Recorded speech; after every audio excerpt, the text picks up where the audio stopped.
末世降临，一块饼干能让校花投怀送抱，一块面包就能让你们对大红大紫的明星为所欲为。只因我有无限物资，直接在末世当上了女儿国的国王。正在打工的我脑子里突然传来一阵声音。 距离末世来临还剩下2坤时，发送末世大礼包 1.0 版，无限物资已接收，强化身体已接收，武器装备 1.0 版已接收。备注：凭意念提取物品。切，一看就是糊弄人的，有本事你给我来一个战斗机！我靠！赶紧消失，赶紧消失！我找到没人的地方，尝试用意念打开武器库，发现里面全是各种各样威力巨大的烧火棍。现在自己的身体也是强的可怕。 徒手掰断麻花钢，一拳2次一力气。回到出租屋，科普了一下末世法则，自身利益重要，更是不能当圣母。我在武器库中随便拿出一把烧火棍，来吧，末世，老子已经厌倦这样的生活，老子不是小哥，老子是大哥。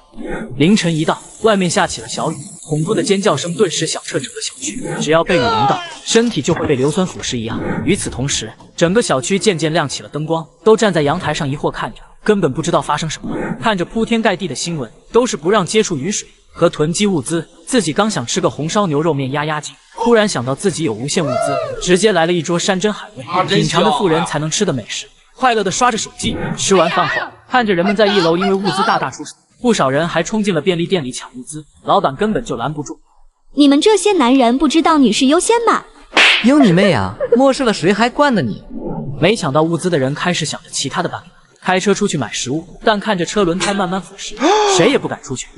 1个小时都没有，秩序就开始乱了。就这点水源根本就撑不了多久。家里有桶装水的还好说，但是等所有食物消耗殆尽，人性恶的一面将全面爆发。就在这时，一道亮丽的身影吸引到了铁柱的目光。倩影空姐映我眼，细眉如画樱桃嘴，玉腿修长白如纸，前凸后翘高跟鞋，性感风情撩心弦。此女铁柱送外卖时见过几次，是一个空姐。 走吧，安白，这里也都被抢没了。反正家里还有半桶水，这雨应该下不了多久。等到过几天都没了食物，我就能感受到曹贼乐趣了。大雨一直下了7天7夜，铁柱决定去地下车库瞅瞅。整个小区物资交易都在地下车库里进行，整个地下车库犹如集市一般。女人们拿出名牌包包、化妆品兑换食物，男人们则拿出名牌手表等，还有将自己5010泰的显卡给拿出来兑换水。爱马仕夏季款。 换1箱矿泉水，劳力士水鬼换4瓶水，错过就没了。很快就被人用物资换走，这一套配资下来多多少少得5万吧，结果就这么给换了。不过现在还有正常交易，但再过3天恐怕就不是这么交易的了。忽然，铁柱看见邻居的漂亮主播也在摆摊卖化妆品，由于长相出众，他摊位也围了不少人。美女，跟我回家一次，这瓶水就给你了。哈哈，我出2瓶水，我出3瓶。 无耻，滚开！装什么装？那边的颜色区1杯水玩1次，给你3瓶算看得起你了。我跟着那男人指的地方看去，那里站着不少穿着凉快的女人，浓妆艳抹，质量堪忧。忽然，一阵密集的脚步声响起，带头的男人一脸横肉，带着20几个小弟走过来。所有人听着，将物资交出来，免得受苦。兄弟们，都给我抢了！还有没有王法了？大白天抢物资？ 王法，我丁峰就是王法。来人，把他的腿给我拆了！砰的一声骨裂，镇住了所有人。对面如此凶残的人，哪里还敢反抗？老老实实把物资交上，免得被白白打一顿。那边站着的几个女人也给我带走，回家一起玩游戏。本来就没多少物资，还被他们给抢了，你们怎么都不反抗？那么多人，你怎么不反抗？ 每栋楼层之间都有一个卷闸门，我建议将我们这一栋楼封闭，免得再被掠夺。就算要交换物资，从卷闸门的缝隙交换也行。这男人的话一出，立马引起了赞同，几栋楼就将周围的卷闸门拉下。我还有一个建议，男同志们团结起来，搜寻物资，也有能力抵抗那些恶棍。他的提议一下就有人响应起来。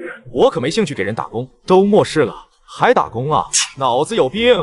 回到自己家楼层，铁柱就看见蹲坐在房门口的网红女主播孙婷。 原来你躲起来了呀！你家还有水吗？我家有没有水，跟你有什么关系呢？哼，屌丝就是屌丝。我本来就是一个屌丝，如今末世来临，也只是想好好活着，大家相安无事。我不找你麻烦，你也别来找我的麻烦。时间再次过了3天，雨依然没有要停止。5栋楼分了5大派，达成了一定的协议。我所在的3号楼晚上要召开一次会议，地点是地下车库。各位业主，我叫董飞，之前是企业高管。承蒙大家看得起，来领这个头。危机已经1个多星期了，龙方也没消息，什么救援都没有。咱们这3号楼的物资想必也没多少了。昨天4号楼就有人冒险出去抢物资，虽然折了1个，但至少有了食物。所以我建议，我们也组个车队出去搜索物资。然而董飞说完，没有一个人回答，毕竟这是要命的活。我也不勉强，不想出力无所谓。等我们拿回来的物资，你们可别吱嚷。拼一拼总比在家饿死强。我去。那我也去。宁谷，我们家已经没吃的了。急什么？我爸说了，他在想办法给我们送吃的。难道你想让我去嘎啊？不是，我不是个意思。那你什么意思？你到底几个意思？我的意思是想你去一丝一丝，你别理解错了我的意思，这样我就不好意思了。大概3个小时后，2辆车带着冒火星子的轮毂回来，去的时候6个人，回来只剩下4个人。外面已经乱透了，都在抢物资。你老公还有你儿子都是被别人打嘎的，不是被雨淋。大家听后面面相觑，脸上布满了恐惧。不过当看见后排还有尾箱的食物、水，原本恐惧被渴望代替。我要水，我要水。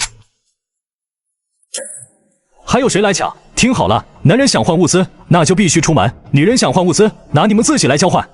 一个人活生生被打嘎，所有人吓得不敢吱声。董飞的话刷新了所有人的3观，但也不怪董飞，这些物资都是拿命换来的，凭什么共享？末世有末世的规矩。夜晚，打扮妖娆的孙婷敲门找我要水。大哥，能分我点水吗？我还是喜欢你那高傲不驯的模样，恢复一下，叫我臭屌丝。帅哥，您误会了，是我有眼无珠。我长长哦了一声，拿水缓缓降低瓶口，水缓缓流下。孙婷根本就没有任何迟疑，喝了起来。哎，看你脏的，去洗个澡吧。你这里还有水洗澡？当然了，洗干净点，多擦点沐浴露。末世降临，一块饼干能让校花投怀送抱，一块面包就能让你们对大红大紫的明星为所欲为。而洗完澡的孙婷连一句谢谢都没说就要走。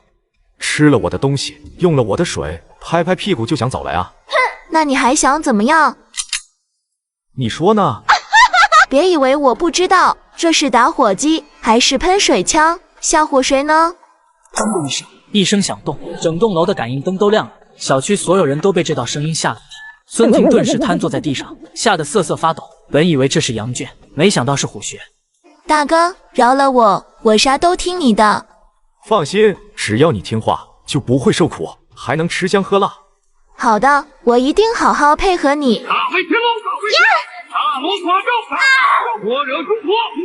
谁？是谁开的火？你们特么的先别玩了！董飞此刻感觉这把武器已经威胁到了他的地位，此人不除不快。大哥，我感觉这声音就在咱们这栋楼。俺也一样。你们俩快去，挨家挨户检查一下。大哥他有武器啊！每人1箱方便面和矿泉水。好的，大哥，你们悠着点，留口气，等我回来。一个快40多岁的老女人，你就这么喜欢？董哥，你不知道，这女人平日我就眼馋了，要不是这末世，还真没办法，还得感谢一下末世。嘿哥，这楼里还有个主播和空姐，那模样妥妥的美人啊！你小子倒是聪明，有我罩着你，以后出门保你不嘎。谢谢哥，等你用完了之后，给兄弟也玩玩就行。放心，有你玩的，这世道就是女人多。两人直奔603，而屋里的宁古格外的暴躁，坐立不安，又渴又饿，已经快神志不清了。突然一阵急促的敲门声，将屋内的两人都吓了一跳。知道你们在屋里，开门。你们有什么事？兄弟，饿了很多天了吧？我们物资很多，有想法来201聊聊。然而外面的人说的物资很多，却不断在他脑海里回荡，侵蚀着他的最后的意志。很快两人来到了701敲门。你俩敲门轻点，吵死了！你特喵的找嘎是不是？怎么跟我大哥说话了？但两人看到屋内全是山珍海味，震惊不已。重点餐桌旁边还有一个漂亮女人在吃东西。大哥，这好像就是那个女主播。你小子有点路子，吃喝不愁，家里还有美女。说着，瘦子不管不顾的就开始吃了起来，丝毫没把自己当外人。小子，识相的话就把吃的拿出来，这个女人交出来，少受点苦。这些都是我的，你算老几？不行。哎，招惹谁不行，非选择他，这两傻帽嘎定了。哥，您闪开，看我收拾他，让他下跪叫爷爷。看着冲过来的瘦子，铁柱一拳就将他打倒，扔了出去。说吧，现在外面什么情况？现在外面很乱，为了抢物资到处嘎人，周边的便利店、超市已经被几个小区洗劫一空。你们老大是怎么打算的？老大说，等这批物资吃完，就去抢周围小区的。你们还有多少物资？省一点，应该能应付1个月吧。对了，你们老大是不是在找这个？大哥，你饶了我吧，我把物资都给你，咱们无冤无仇。砰的一声，话没说完，光头族楼下，董飞等人再次听到声音，脸色骤变，就只见光头也嘎了。董飞目光一聚，从这2个人落下的位置，应该是从自己家楼上被扔下来的。狗子，查一查我楼上的这些业主信息，看有几个没有来报道的。董哥，楼上现在只有2家没有来过，6楼一个叫安白的空姐，7楼一个叫铁柱的送外卖的。那个空姐我以前在电梯碰见过，长得巨好，皮肤也白，身边跟着一个高富帅男朋友。难道是她那个男朋友有武器？她那样也不像了。那个外卖员身上怎么会有武器？难道自己猜错了？此时4号楼中，风格还是得想办法把枪搞到手。有了武器，你就是这个小区的皇帝。而且3号楼有个空姐和主播长得极好，要都是你的，那得多爽！女人的话让丁峰心动不已。一栋楼不是丁峰的目标，他要掌控更大的权力。所有人听着，明天开个会，准备，叫人把3号末世降临，规则破碎。曾经微不足道的一瓶水，如今竟能换得10个绝世美女，一片普通的面包就能换来一栋金碧辉煌的别墅。而我却意外地获得了一个逆天感应的无限物资系统，想要什么来什么。末世第11天，人间炼狱，普通人为求生存，把宠物诚实，尿液为饮。3号楼603号。安白，你先在家，我先出去一趟。你是不是要去找他们？你烦不烦啊？我不去找他们找谁？老子的保时捷就换了1瓶水，2块面包，你倒好，什么都不做就享受我拿回来的食物。实话跟你说，我已经跟董哥达成了合作，你每天去陪他们1次，我们就能活下去。宁谷，你竟然让我去陪那些人！你吃的高档餐厅，用的名牌首饰和包包，都是我给你买的。你以前不是说能为我去嘎吗？现在还不是让你去嘎，只是让你牺牲一下身体而已。以前是我付出，现在换你了。看着离开去找董飞的明，感到绝望的安白出门后，看见了铁柱，极度饥饿的安白还是忍不住的开了口：“你们家还有吃的吗？”“当然有吃的，可是主人的食物只给服从他的人。”“听说你男朋友要把你给卖了？”“他没有。”“你应该还不知道，咱们这栋楼啊，有个男人群，昨天你就在里面拍卖，价格还挺高，1瓶水半个小时都有几10个预约了。”“不可能，他只是让我去陪董飞。”“别傻了。你看看，董飞只是你的第1个客户而已。”看到这一切的安白，泪水哗哗落下，感觉天塌了。你是想留在这里吃香喝辣，还是选择去当玩物？你自己决定吧。我选择留下。好，这物资你们随便吃，随便用，你先养2天再说吧，补补身子也不迟。谢谢主人。然而就在这个时候，外面响起了一阵咆哮声，原来是宁谷回到家里，发现安白不见，都已经跟客户谈好价格，人居然跑了。便宜货，你躲哪里了？快出来，别逼老子找你！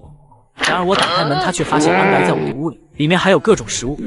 贱人，你特喵居然吃独食！这些肯德基都是我的，还有这边的水也都是我的。安白，你愣着干什么？给我过来！我的女人可是按分钟来收费的。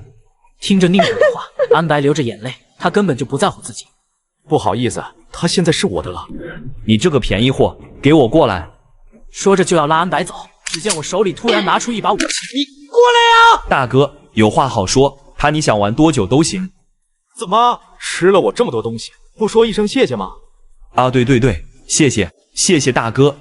砰的一声，宁谷族。然而这一声巨响再次让小区大佬们陷入恐慌。这武器的声音明显略有不同，稍微懂一点就知道是2个不同口径的，说明小区里有2把武器。吓得大佬们集体在群里开会，如果是2个人，如果他们联手的话，自己这边将毫无胜算。这时董飞群发了消息，晚上3号楼所有人去地下车库开个会。走，今天晚上带你们俩出去玩玩。他喵的，那个宁谷居然给我玩消失，还收了我1块面包的定金。那小子还收了我1个卤蛋定金，等下收拾他。忽然，一个清瘦的男人拉着自己媳妇来到董飞面前，讨好笑道：“董哥，这是我老婆，我想换2瓶水。”就你这黄脸婆还想卖2瓶矿泉水，压死了你！那1瓶就够了。我想吃喝自己出去抢。我娶你有什么用？1瓶水都换不来。你还是不是男人？没良心的，我跟你拼了！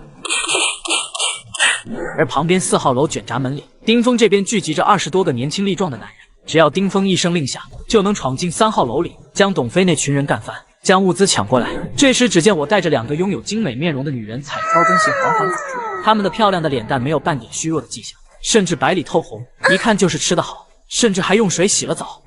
这不是那个女主播吗？居然跟这个送外卖的在一起，看来这个送外卖的家里肯定囤了很多东西，怎么没想到啊？你要是藏着不说，谁也不知道。这么带出来，想过后果吗？哦，后果？什么后果？你给我演示一下。看样子你家里应该囤了不少物资啊。确实囤了不少，不然怎么养活他们呢？小子，你应该有所不知，你身边的这位空姐，她的男朋友已经将她的所有权卖给我了，这是她男朋友写的出售书和手印。是吗？我怎么不知道？你叫她男朋友出来。我现在在跟你讲道理，别逼我。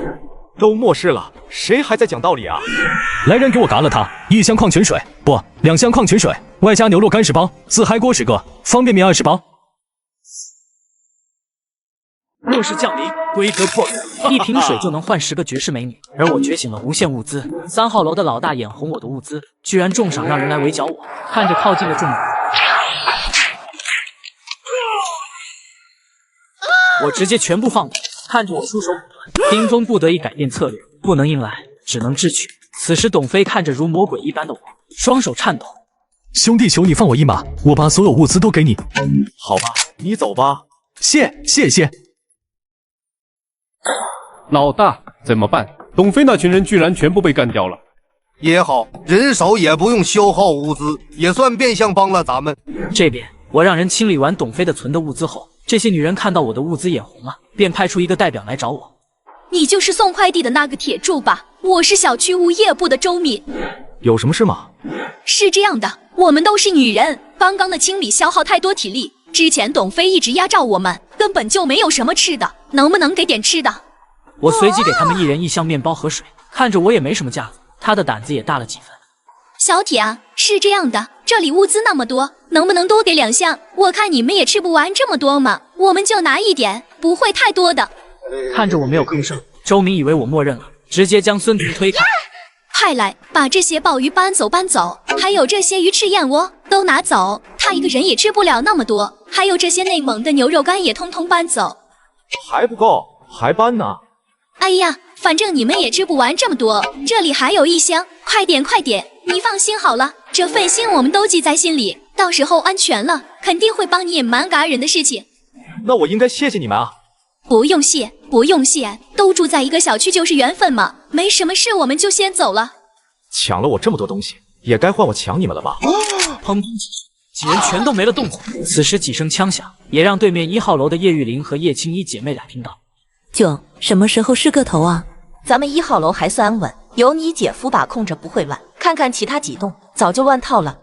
老公，会开的怎么样？3号楼怎么又有枪声？3号楼的男人应该全嘎光了。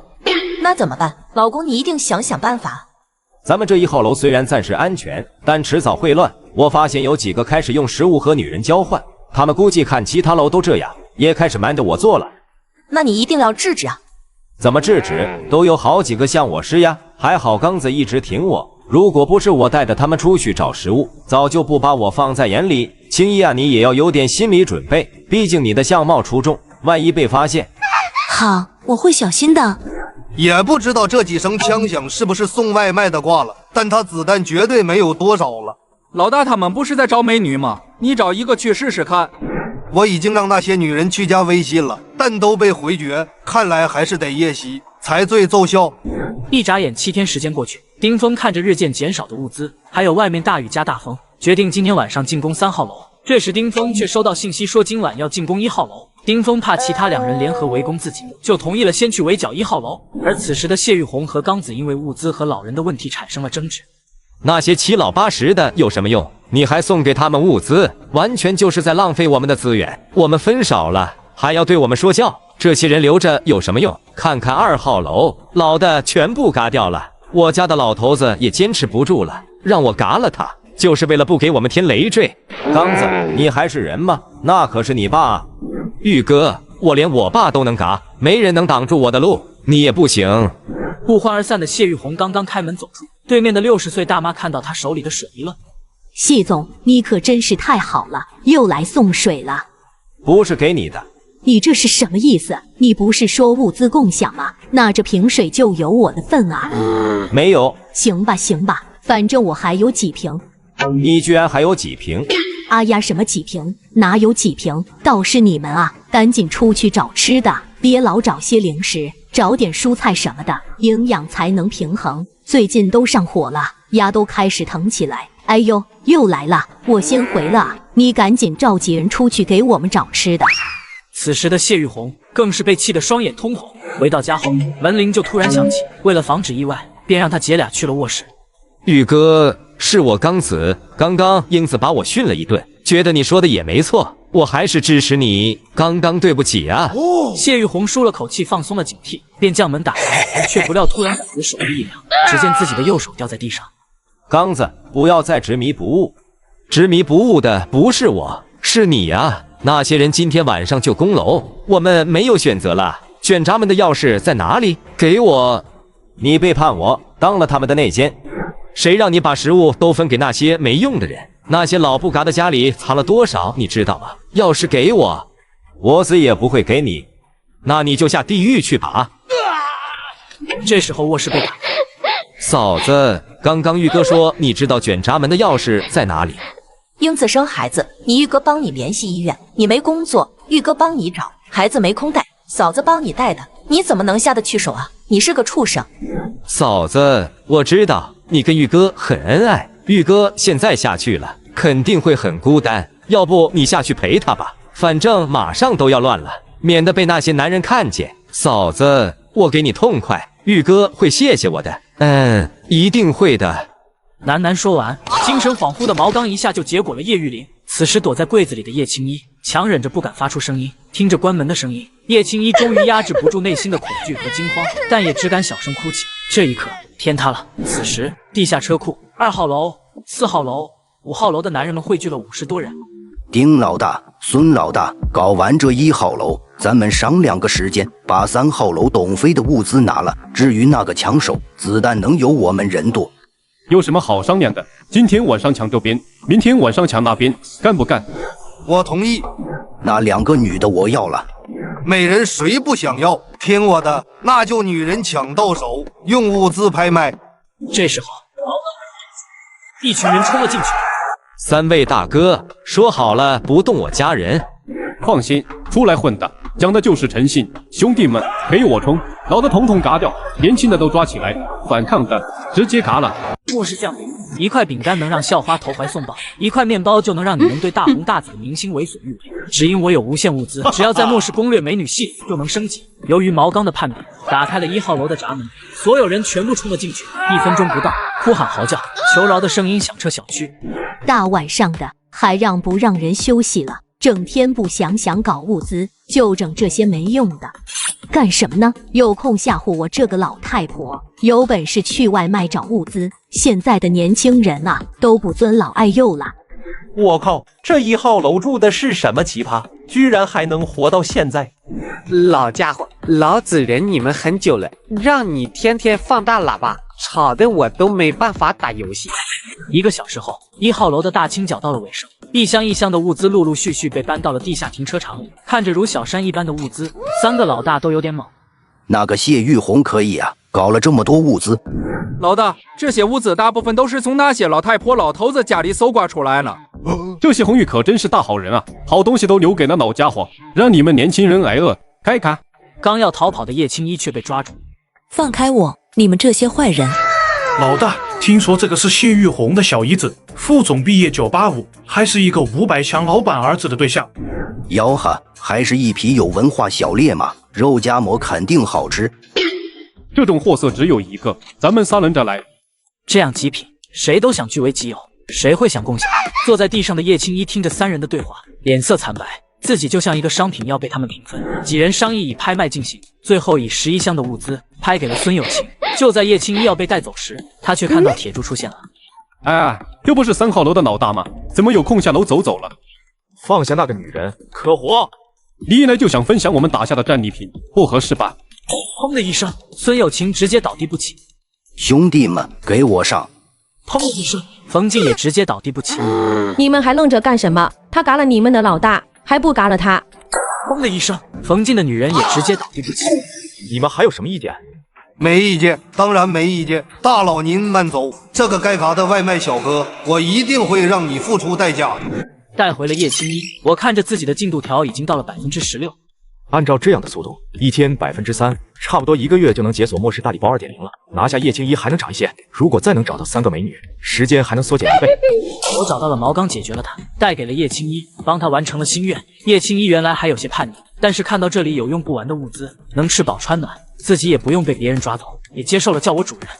主人，我只想给你带来永无止境的快乐。就在这时，叶青衣的男友给她发了信息。依依，我爸的朋友说过些天有大降温和大风雪，南方地区白天零下20度左右，晚上零下40度，北方地区更冷，大雪千万别去碰，跟这一场雨一样，一碰就嘎。好的，我知道了。依依，你怎么脸通红，说话还大喘气？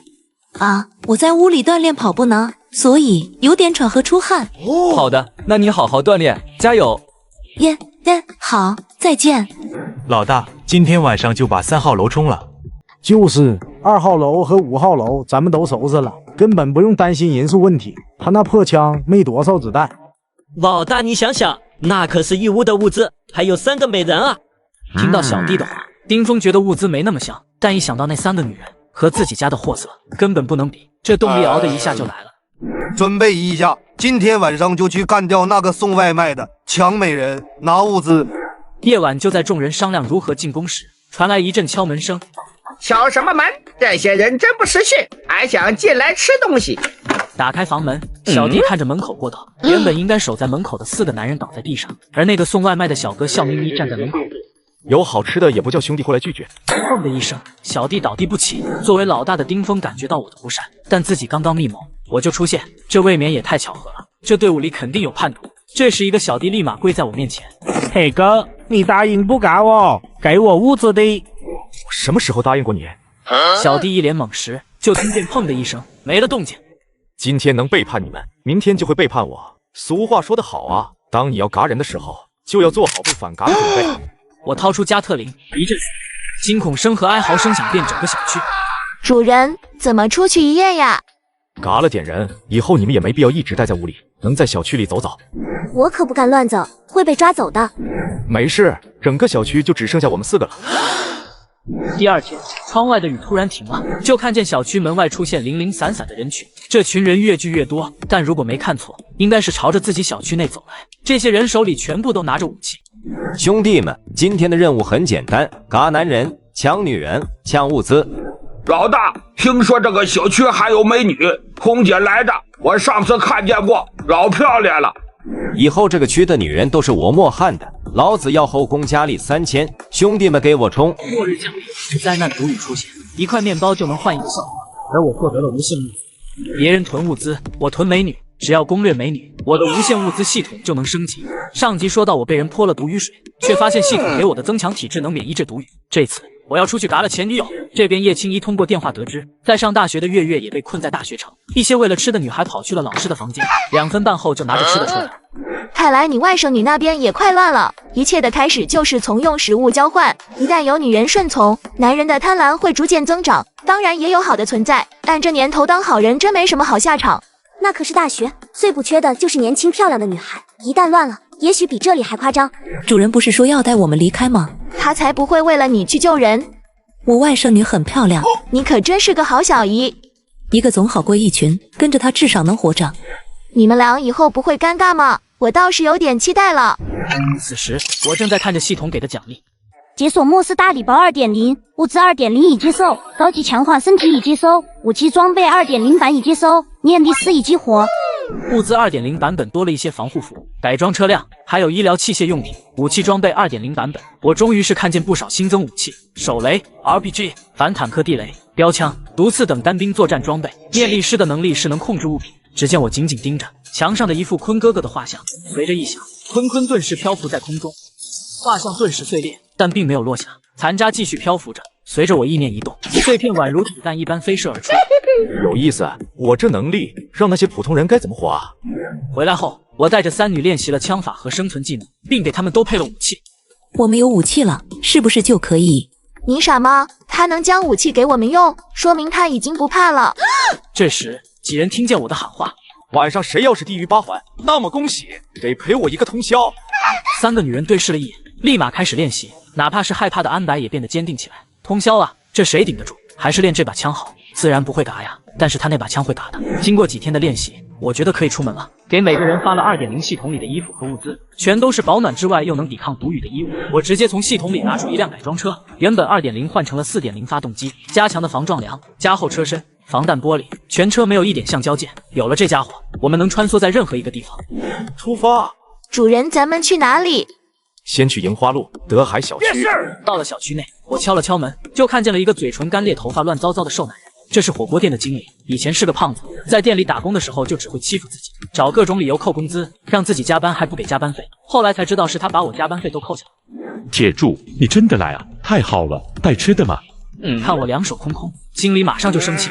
你怎么没带吃的？不是让你带吃的吗？我掏出武器，砰！经理笔直倒地，我双手插兜离开。接下来我按照名单一个一个处决，直到下午4点便将名单上的人全部清理干净。这也算是跟以前的自己做个交代。不过现在还剩下一个，就是自己的前女友，为了钱和自己的好哥们跑了。而接到我要来的信息后，毕坚和朴不顺在商量怎么拿下我。等下他来了，我就在水里下药，到时候我们就有那些物资，起码能扛几个月，也许这场危机就过了。好，那就等他来。就在路过一处加油站时，我们却被几个混混拦了下来。我看疯子哥，咱们翻了啊！居然还是改装的坦克400，带履带的。履带嘛，确实是一个好办法，聪明。疯子哥，全当了，还是？既然有这本事，自然得留着，对霍总有帮助。看到我们在还敢来，也不是善茬，都注意点，观察一下再下手，别把计划搞乱了。看到车里居然下来了3个极品美女和一个男的，众人都心里狂喜。疯子哥怎么搞？先探探底，能有自信带着3个极品出来，想必有2把刷子。兄弟，这是准备去哪里？也没什么打算，到处瞎逛逛。你是哪里的？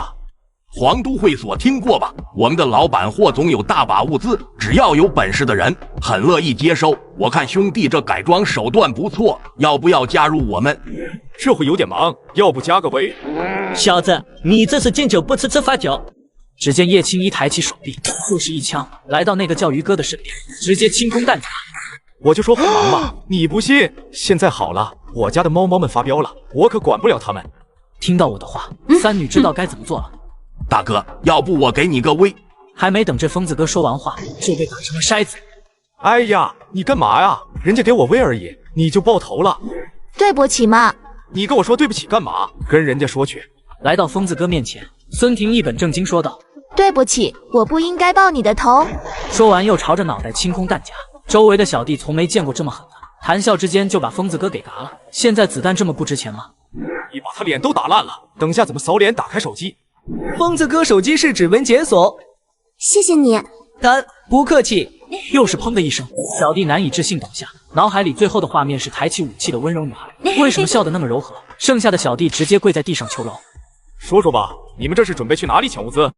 大哥，我们是准备去珊瑚小区。原来目标一致啊！你们这些人去抢珊瑚小区？不是抢，是给教训，顺便探探虚实。你说话我有点听不懂。孙婷抬手就是一枪。你来说，别紧张，别像他们俩就行了。我们霍总跟珊瑚小区的习总有交易，我们霍总提供水，习总用市场价的100倍购买，但这2天习总的不动产都抵押给霍总，霍总就让他出年轻男人和女人交换，习总不愿意，就派我们去闹事，打几个人。你说的习总是不是康威地产的习总？啊，对，就是他。你认识？在一次宴会上见过一面，而且这个珊瑚小区也是他的楼盘，还是个大慈善家。啊，对，就是这个人。让你说话了吗？抬手就是一枪，最后一个小弟全身颤抖，突然全身抽搐，口吐白沫，双目圆睁，倒在地上抽搐了2下就没了。这难道是被吓死的吗？应该是吧。真的好吓人啊！对了，你们刚刚说的习总漂亮不？漂亮，跟你一样，差不多，车灯比我大。走先出发，趁小区还没攻陷，应该有不少美女吧？末世降临，天降暴雨，只要淋雨瞬间就会嘎掉，而我却被人泼了雨水。上集说到我解决了一整个小区的人后，却没想到外面来了一群人围攻我。这个小区还真是乱，嘎了这么多人。可不是嘛，看看这些女人，这留给我耍耍不多好。一个小弟看着周围的楼层，本以为会有人看，至少会去偷偷报信，结果发现所有的窗户边一个人影都没有，诡异的让人后背发凉。小子，有点安静，我感觉不对劲。哼，就算埋伏又如何？今天不把他们抢了，咱们就要挨饿。按照之前分好的行动，速战速决。谁知道这鬼天气什么时候才下雨？而众人在看着堆成山嘎掉的人，更是被吓得胆战心惊。派出去找物资的小弟回来都说没有找到物资。就在这时，突然出现了惨痛的嘶吼声。老大，3号楼有人，把咱们的人全部嘎了，正朝着2号楼去。几个？对方几个人？只看到了一个，但我们根本不是对手。兄弟们，才一个人就被吓破胆，所有人跟我去，嘎了他！就在到达2号楼门口时，只见菜鸡一边跑一边叫：“都嘎了，全都嘎了！魔鬼，我要回家，我要回家！”听着菜鸡的话，诺汉忍不住咽了一口干涩的口水。此时，安全通道的门被打开，所有人朝着方向看去，只见一个人出现，根本看不清楚长相，但却能看见他那微微上扬的嘴角。哟，还有这么多人啊！众人看到铁柱后，连忙向外面跑去。看着我没有追来，诺汉又嚣张地开始了嘲讽：“你小子，给我等着，迟早我定要嘎了你！”说完，只见我快速冲了过来，吓得众人疯狂逃命。人家刚刚都没追来，放什么狠话啊？现在好了，又追来了。很快，他们跑到了隔壁小区，关上门还上了锁。看着我追来，诺汉癫狂嘲笑：“小子，有种你翻进来啊！”怎么样呢？我又跳出来了，站回去了。哎，怎么样？打我，笨蛋！等他一翻，就直接带走他。好，那就该我表演了。我看这力气还是个人吗？刚刚还有点底气的众人顿时大叫，朝着楼房里跑，而我却将大门又重新锁上。今天一个也别想跑了。此时的莫汉回到家里，惊魂未定，气喘吁吁。老公，你干什么？到底怎么回事？你们人呢？莫汉没说话，整个人都在颤抖，甚至裤子都湿了，浑然不知。走，这里不能待了。恶魔、魔鬼，他嘎了所有人。老公，外面下雨了，怎么走？完了，这下谁都走不掉了。嗨，快去把门关了，把家具都顶住门。嗨啊！曾经堂堂小区霸主，居然被吓得如此地步。可见铁柱的手段已经将他胆都被吓破。楼下，铁柱来到楼里，然后带着笑容敲了敲门。你好，业主，查谁表？来敲我门了，怎么办？谁来救救我？我就说别让你们出去抢小区的，会被报复，你们就是不听。此时莫汉双目绝望，死死地盯着屋门。咚咚咚！你好，查谁表？我会跟他同归于尽，你要好好活下去。诺汉缓缓将瓶盖打开，这就是他不要命接的雨水，但凡被溅到一点就会见阎王。就在此时，铁柱进门，诺汉将手中的水洒向了铁柱。你个送外卖的，老子终于弄嘎你了！你用水泼我，是不是有病？诺汉看我却迟迟一点反应，整个人呆愣在原地。为什么你会没事？为什么会这样？你泼的是雨水，是自己大意了，没想到还有人借雨水嘎人，千算万算没想到这一点。不对，他都毒发了，为什么自己还没毒发？难道还没到时间？等了1分钟，我却什么感觉没有。印象里，淋雨之人5秒内就会抽搐痛苦，10秒就嘎。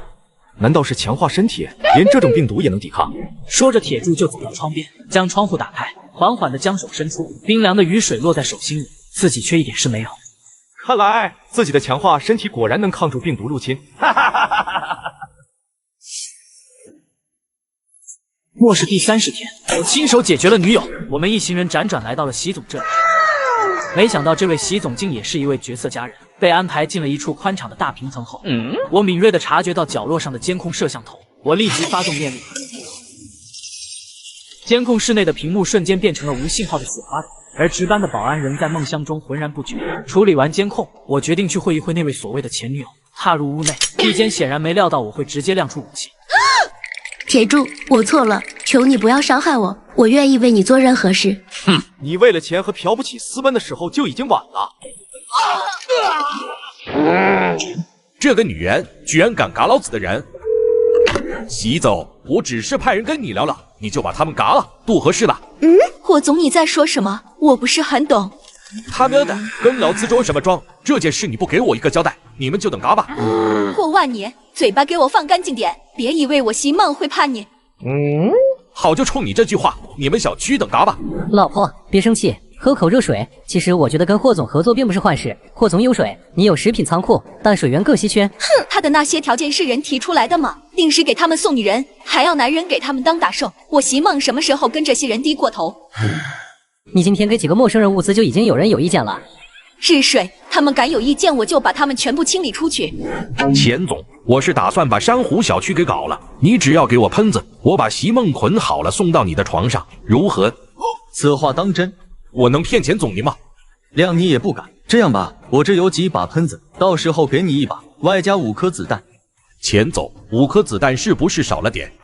少什么少？现在的喷子就是震慑作用，谁还会去赌你枪里有没有子弹？开一枪就全部吓住。一把喷子加5颗子弹换席梦那样的美人，老子给你个屁吃！先把枪搞到手再说。那就多谢钱总，等下我派人去你那一趟，再带2个美女过来。好的，一定给钱总你选最好的。奶奶的，要不是这把武器没了子弹，我早就冲过去崩了你们了。席总，监控室好像中毒了，都没画面了。大家稍安勿躁，今天是距离灾难开始整整1个月，相信过不了多久，这场灾难就会过去，回到原本的生活。系总，到底还有多久啊？各位，实不相瞒，今天我得到消息，最快下个月就有救援。警戒！警戒！有一辆渣土车朝着车库里冲来了！大家不要慌，都拿起武器反抗，不要跑！席梦，霍总让我们给你问好，兄弟们，给我冲！席总，你快走，这里我顶着。有钱人的小区果然美女多。你不要过来啊！这么对待一个女士，有点不礼貌哦。发什么呆？还不走？谢谢你。不客气，我收费的哦。此时席梦的人员不敌，几乎全部阵亡。看着一众人冲了过来，把对方全部放倒。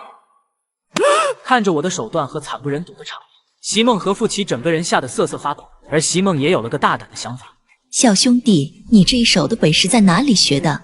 经常看2年半的唱跳和马大师的视频。果然外卖小哥没有一个是普通的。铁柱，你一会来我办公室一趟，我有话和你说。好的，席总。弟弟，我就直说了，你的身手好，如果你帮姐姐嘎了霍万年，姐姐就豁出去了。好，那就一言为定。不过我先收点利息。夜晚，我潜入会所，发现有些人没食物，居然吃起了同类。看来这些人一个也留不得了。这次行动目的只有一把，挡了席梦，那么我们将有更多的武器，拿下华安市只是时间问题。老大，根据线人提供的线索，席梦这个女人身边出现了一个怪人，自称送外卖的，但却把咱们兄弟刀把他们都嘎了。哼，咱们混江湖的义字当头，管他是送外卖的还是送昆头的，在喷子面前众生平等。兄弟们，明天除了席梦，其他全部嘎掉。霍总，不好了，门口的兄弟被干掉了。这时几人只看见有一个男人肩膀上扛着一把斩马刀。天堂有路你不走，地狱无门硬要闯。兄弟们给我抽，嘎了他！看着几个小弟冲自己你就是席梦身边那个送外卖的，正是在下。那你就去死吧！明日展开。解决了霍万年，刚才一些叫嚣的小弟吓得藏了起来。我直接拿出来一发入魂。我在地下仓库找到了一个男人。大哥，别搞我，我叫蔡坤坤，在会所里唱跳、打篮球的，知道一些大哥想知道的事情。我知道有个女明星被困在华安市的双东区。你知道双东区多大吗？大哥，明星肯定不会住得太差，双东区也只有一个别墅区，肯定就在里面。说了和没说一样。回到基地，我拿着霍万年的随身物品和喷子出现，众人看到我拿着喷子，都是格外震惊。席总，我已经完成任务了。你答应我的该应验了。末日降临，天灾来袭，只要被毒瘾淋到就会腐蚀掉身体，而我却激活了无限物资，只要不断寻找美女就能升级系统。此时2楼的办公室里，一个男人听着手下人的汇报。霍万年那边出事了。出什么事了？咱们的小弟今天去取货，发现所有人都嘎了，地上全是喷子的弹壳，跟我们的型号一样。只可惜浪费我一把武器和子弹，连席梦一根头发都没看见。大，虽然霍万年嘎了，但会所里还是找到60多个女的，要不安排一个给你尝尝鲜？洗干净点，别让你妈知道了。老弟，爸还是主张稳，说再等几个月行动。我们有大把的人，有武器，就要先把地盘占好，先抢先得啊！爸不是喜欢席梦那个女人吗？我要是把席梦带来，能不能按照我的计划做？帮我问问。老爸说，你要是真能把席梦带来，就答应你。这不就对了吗？他霍万年不行的，我来。不过你还是要稳这些，霍万年那些人嘎得蹊跷。大哥你多虑了，咱们5把喷子，吓都吓死他们。那你打算什么时候行动？就在他们睡觉的时候。好主意。席梦这个人留不得，他绝对不是表面那么简单，他所展现出来的都是假的。傅奇说完就咳嗽了起来，感觉整个人都虚弱了很多。反观席梦，最近的气色红润有光泽，整个人散发出来的魅力更加浓厚。傅奇发现头上的帽子更是一闪一闪的。他对我有用，现在不嘎了他，以后嘎的就是我们。他嘎了，我就没办法压住那些老板，尤其是霍万年还挂了，他们一个个都想着当老大，你是不是傻？那个铁柱挂了，喷子不就是我们的吗？还怕那些老板不老实？等下要是铁柱来了，给他倒杯水，放点安眠药就能把他搞定。这件事不能乱来，我要考虑一下。席梦，你是不是傻啊？你们这会天真到以为那个送外卖的会保你们命，那都是他骗人的，你们都是一些傻帽。够了，有时间还是把你那2秒半的时间再往上加吧。而出去的傅奇找到了我的车，带着他的小三冯和物资要跑。忽然的车声让席梦一惊，出门后看到她老公就要跑。你给我过来啊！我那么做是为了谁？我牺牲了那么多，你就把我给撇下了，你就带着你那个小三走了？你好自为之吧。席姐姐，别哭了，我这有个按钮，能让车停。话没说完，席梦就一把抢了过去，直接一按。车里开车的傅奇突然听见哔哔哔的声音。你们听见什么声音没有？滴滴滴的声音越来越急促。冯萌萌和方薇对视了一眼，一股不好的预感从心底冒出，一股巨大的爆炸声传来。黑夜瞬间被火焰照亮，显得是那么的璀璨夺目。哎呀，你干嘛？话都没说完，席姐姐你就把姐夫给炸了。按一下是爆炸，按2下是停呀，那么着急干嘛？铁柱，你炸我老公，我绝不跟你走。是你老公偷了我车要走的，你也没有听我说完就按了按钮。兄弟们，咱们今天晚上去干票大的。珊瑚小区大家应该听说过，咱们华安是有钱人住的小区，听说美女超级多，说不定还有明星住在里面。有钱人肯定藏了很多吃喝，有物资还有美人，这票好啊。没错，这次的任务就是搜刮物资，男的抵抗嘎了，女的抓了，还有更重要的，抓住珊瑚小区的老大席梦，就是那个美若天仙的华安市的房产女王吗？没错，就是她。以后珊瑚小区你们想住哪一间就住哪一间，每个人分2个老婆，只要干得好，老婆加倍。此时呐喊声不断，曾几何时，这些男人娶媳妇都是问题，不仅要38万8的彩礼，还要房子，而如今能直接分房子，还分配老婆，末世只要够狠，娶个17、8个都没问题。注意安全，也别太节省子弹，命更重要。就等着我好消息吧，毕竟越有钱的人越怕嘎，乌合之众罢了。等你凯旋，最漂亮的女人哥已经给你准备好了。出发，兄弟们给我直接冲进地下车库。车库里，值班的男人呼呼大睡，而他们根本就没意识到危险马上来临。随着车队带着狞笑的男人们纷纷冲了出去。知道席梦住哪里不？知道，我知道。那就赶快带路。钱普来到卧室后，却发现没有人。敢骗我？跟我躲猫猫！兄弟们，那就把小区整个翻一遍。这时声响把孙婷几人吵醒。快起来，有人来冲楼了！真的吗？那太好了。席梦呆滞地看着眼前这3个女人，她们居然一点都不怕，隐隐约约还带着期待。突然，门锁发生细微的声音，有人在开锁。就在开门的一瞬间，3把消音一起开。说，你们老大是谁？臭女人，休想从我嘴里问出什么！你说。我们是郊区普利仓库的员工，我们老大叫钱钟然，今天带我们来的是他老二钱普，任务是抢物资，还有找席梦。席梦娇躯一颤，没想到霍万年嘴里的钱总他们的目标居然是自己。你们找席梦干什么？就是我们老大看上了。哦，你们来了多少人？100左右，还有5把喷子。主人，有人冲楼，上百人呢，来找席梦的，他们的老大看中了。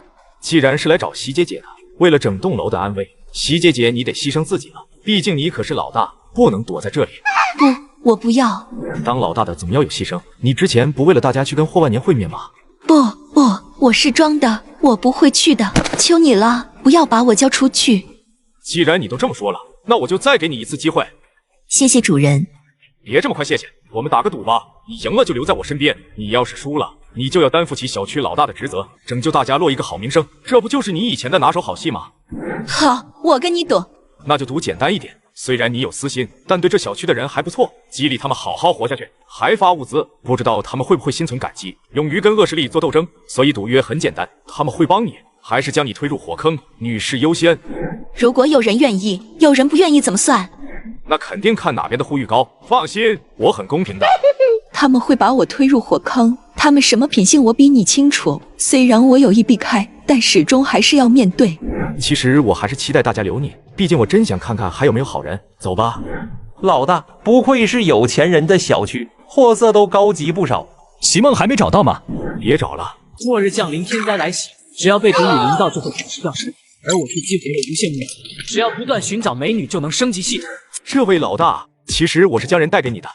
识时务者为俊杰，小兄弟，我很欣赏你。听他们说是你把霍万年给解决了，确实是的。小兄弟如此本事，不如跟我做事，一起打天下。那太好了。铁柱，习总对你不薄，如今你卖主求荣，我们都看不起你。喂，我们都看不起你。各位业主，不是我卖主求荣，而是情况不一样，你们都被抓了，就我一个有什么用？平日席梦对你们不错，末世里没让你们饿着，如今有难，只要你们跟我一起反抗，我铁柱豁出去了。他们5把枪，顶了天也就20多发子弹，我们还有机会。谁敢动？哪个活够了可以来。此时一旁观看的席梦更是心寒，还是存在一丝幻想，起码有一半人会为了自己站出来，毕竟平日里关系还不错。这一刻，一个都没有人为他站出来，终究还是养了一群白眼狼。看看你们吃他的不少，现在都见死不救，那就别骂我卖主求荣。况且我还救你们几次，要不是我，你们早就被霍万年给解决了。小瘪三，我才是正主，闭嘴一边待着去。你这么说话真的不礼貌。嘎了！连续的5声枪响打破了平衡，除了钱普外，其他4个人直接挂了。你居然有枪？这年头没把枪都不好意思在外面混，不然你以为他为什么这么老实呢？你想怎么样？不想怎么样，只想送你一程而已。恭喜你，你有资格留在我身边。谢谢主人收留。就在这时，一道声音响起：“把枪放下！”不知道什么时候，居然有几个男人捡起了那几把喷子。各位，我刚刚救了你们啊，你们就这么报答我的吗？哈哈哈，铁老弟，不是我忘恩负义，主要就是你太强了，让我很没底啊！连席梦这样的女人都能收服，甚至让她跪下，我也想让她跪下。陈总，这样吧，我带他们走，以后井水不犯河水。老弟，就算我能答应你，各位业主也不会答应啊，他们也怕你来报复啊。不用你为难你嘎了，我们大家都好过，美女们就都留下给我们享受享受吧。话都说到这份上了，那就一个不留吧。给我开枪，嘎了他！这时，只见5个拿着喷子的男人纷纷被爆头，而法官这边一点毛事都没有，仿佛打的是空炮弹似的。然而地上却掉落着钢珠，子弹根本就没近身，就全部被我给操控。这一刻，所有人目瞪口呆，完全不知道发生什么事。尤其是陈总，他怎么也想不明白。不装了，你们统统都得嘎！这时，叶青衣、安白和孙铁一阵扫射。席梦，你来解决他。席总，是我啊，小陈，我跟傅大哥很要好，过年还给您送过腊肉和礼品，求你不要搞我啊！他刚刚也在人群里大喊要搞我们。只见席梦突然发出尖叫，不断的扣动扳机，直到将弹夹清空。主人刚才那是什么能力？主人是吸血鬼，有着隔空取物的本领，你能被看中，祖坟冒烟了。爸，不会出事了吧？5把喷子，20几发子弹，不可能攻不下一个小区。是啊，但现在他们一点消息都没有。还有一种可能性，你弟弟想单飞了。不可能，绝对不可能。没什么不可能。钱普一直反对我的策略，这次让他拿走1半的喷子，他还不自立为王。我也是被女人冲昏的头脑，怎么给了1半出去？随着钱钟然这么一说，钱明觉得很有道理，想起昨天晚上弟弟那急迫的眼神，他的目的原来不是为了抓席梦，而是拿枪。你去让兄弟们提高警惕，这小子已经被权力给吞噬了，很有可能带人杀回来。再怎么说你也是他爸。我现在终于是明白了，古代那些造反的皇子连老子都敢嘎，也明白老子连儿子都能下得去手，这就是一场你死我活。这臭小子肯定在珊瑚小区搜刮了不少好处，想独吞了，让兄弟们提高警惕。别说老二叛变了，免得影响人心。剩下的5把喷子，你给我1把，你自己1把，再给3个信得过的兄弟。我知道了，来，给你们变个魔术。哇，主人开始撩妹了吗？来，太上老君，急急如律令，给老子变！只见凭空一辆宾利出现在身边。主人去哪里？出发，普利仓库，去给姓钱的。此时幸福小区外停了少说有30多辆车，而在所有车的最前面，为首的男人大概30多岁，他穿着黑色大衣，跟在他身后的很多人都拿着各式各样的冷兵器。其他人都改了，物资一件不要留下。好的，罗老师。对了，留几个女人，毕竟都是血气方刚的少年，但可不要过多，免得手脚没力。这群人是武术学校的，队伍里还有几个老师，其他都是年轻的学生。罗老师、于老师，咱们去有钱人的小区吧，听说那边的女人也好看啊。一听到这个，男生们跟打了鸡血似的，当初去学武术还真学对了，这时候就变成了生存之道。老罗，就让同学们放纵一晚上，别那么严格。去珊瑚小区嘛，那也是咱们华安市有钱人住的地方，把那些人嘎了，咱们也能住在那豪华小区。很快，车队就来到了珊瑚小区。看来有人比我们要快很多。老罗，你快来看。好快的刀，整个身体被横着斩成2截，这力量绝非常人。你要是跟这个人碰到，有把握吗？从现在看来，这人的力量在我之上，但似乎没什么技术，只是挥砍而已。还是那句话，无不之内，我无敌。就在众人看见我时，一群年轻人向我冲来，我手持斩马刀，一下就斩断了。小子，你空有一身的蛮力，却只会劈砍而已。你似乎有点实力，确实有一点，所以想来会会你。呵呵，你是第一个向我挑战的人，你可以先出手。罗成听后眉头一皱，毕竟这是自己的口头禅，居然被他给讲出来了。好，我赢了，你就给我当小弟。可以，没问题。善意的提醒你一句，无不之内，我无敌。那我很期待你的表现。一场单挑马上打响，气氛一下变得紧张起来。罗成知道眼前的男人很厉害，所以打算全力以赴。他的力量很强，不过我相信，只要躲过他一刀，我就能刮掉他。看着罗成不动，我扬起刀就是斩下。罗成看到时机到了，便拔刀砍来。突然，罗成感觉腰一凉，一声闷响，罗成倒地，目光却看向自己的下半身。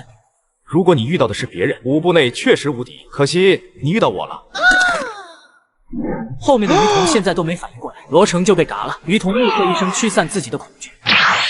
那就让我来领教一下阁下的刀。连刀都不用，这么看不起我吗？还没反应过来，于童被我一脚踢飞，一声惨叫，于童饮恨西北。其他人见状，全部吓得屁滚尿流逃跑。现在外面多少度了？有零下20多度吧，估计今天晚上会降到零下40度。都准备一下，我们准备去云海市。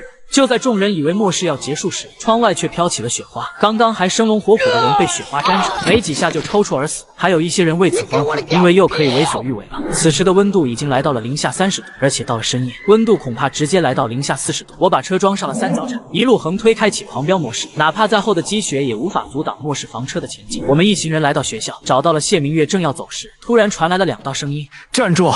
不管你是小姨夫还是大姨夫，她是我的，你身后的女人也都是我的。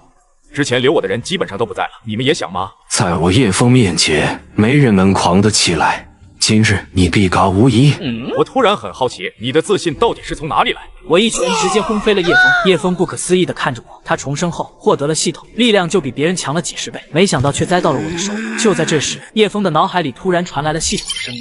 系统检测宿主生命力急剧下降，请宿主立马逃离现场，请宿主立马逃离现场，否则必嘎无疑。大哥，别，我认输。我还是喜欢你之前嚣张的模样。自己要死了吗？自己可是获得系统的人，怎么会死了？这不可能！获得系统的人不应该妻妾成群吗？别人在求生，自己在旅游，为什么才刚刚开始就被人给打死了？你确实很厉害，不是普通人。你不会是有系统吧？你怎么？这可是自己最大的秘密，他怎么会知道？不要惊讶，因为我也有，而且比你厉害。要是重生了，多好！别再碰到我。不等叶枫求饶，就直接解决了他。恭喜宿主达成条件，发放末世大礼包 3.0， 解锁大型武器库、战神系统、内置女神战斗系统。所谓的大型武器库，全部都是歼26、歼20、轰20、F16、F22、F35、B2。这是战机系列，还有坦克系列。我打开了女战神系统，发现只要被我攻略的女人，每提升1级抽取奖励1次。我每提升1级将抽取奖励3次。自己的特殊能力为初级念力师，品质暗金，物品品质划分白、蓝、红、金、暗金、远古，等级划分初级、中级、高级、特级、究极、巅峰。现在初级念力师就这么屌了，如果提升到中级，起码能将一栋楼给拆解。巅峰的话，真是不敢想象。解救下了谢明月3人后，我在系统商城里面拿出一瓶蓝色的针管。这是病毒抗体，打1针就不怕外面的雨雪和冰冷的天气。天降灾难，末世背后的神秘组织浮出水面，透露出天气回升后，丧尸就会来袭。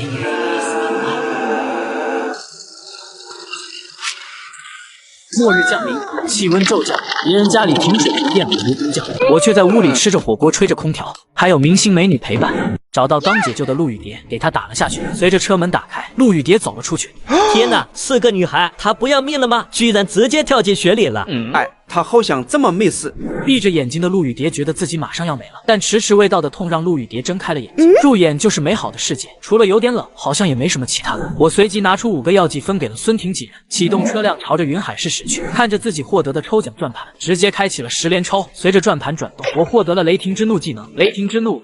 召唤千道雷霆进行目标打击，又抽到了灵魅玉体，提升女子修炼速度，与之双修效果更佳。迫不及待的我就抓着李灵儿就修炼了起来。2个半小时后，我发现李灵儿直接从3级跳到了6级，连自己都直接升了1级，达到了54级，同时触发了奖励，自己升1级能抽3次，直接抽起来。眼前出现了3个华丽的箱子，我选择了中间一个，只见一道金光出现，混元霸体，肉身拥有超强的防御能力，暗金之下技能免疫。暗金之下免疫，有多少人有暗金之上的技能？出个金都能笑一辈子，结果打自己身上就是无效，别人的心菜会爆炸的。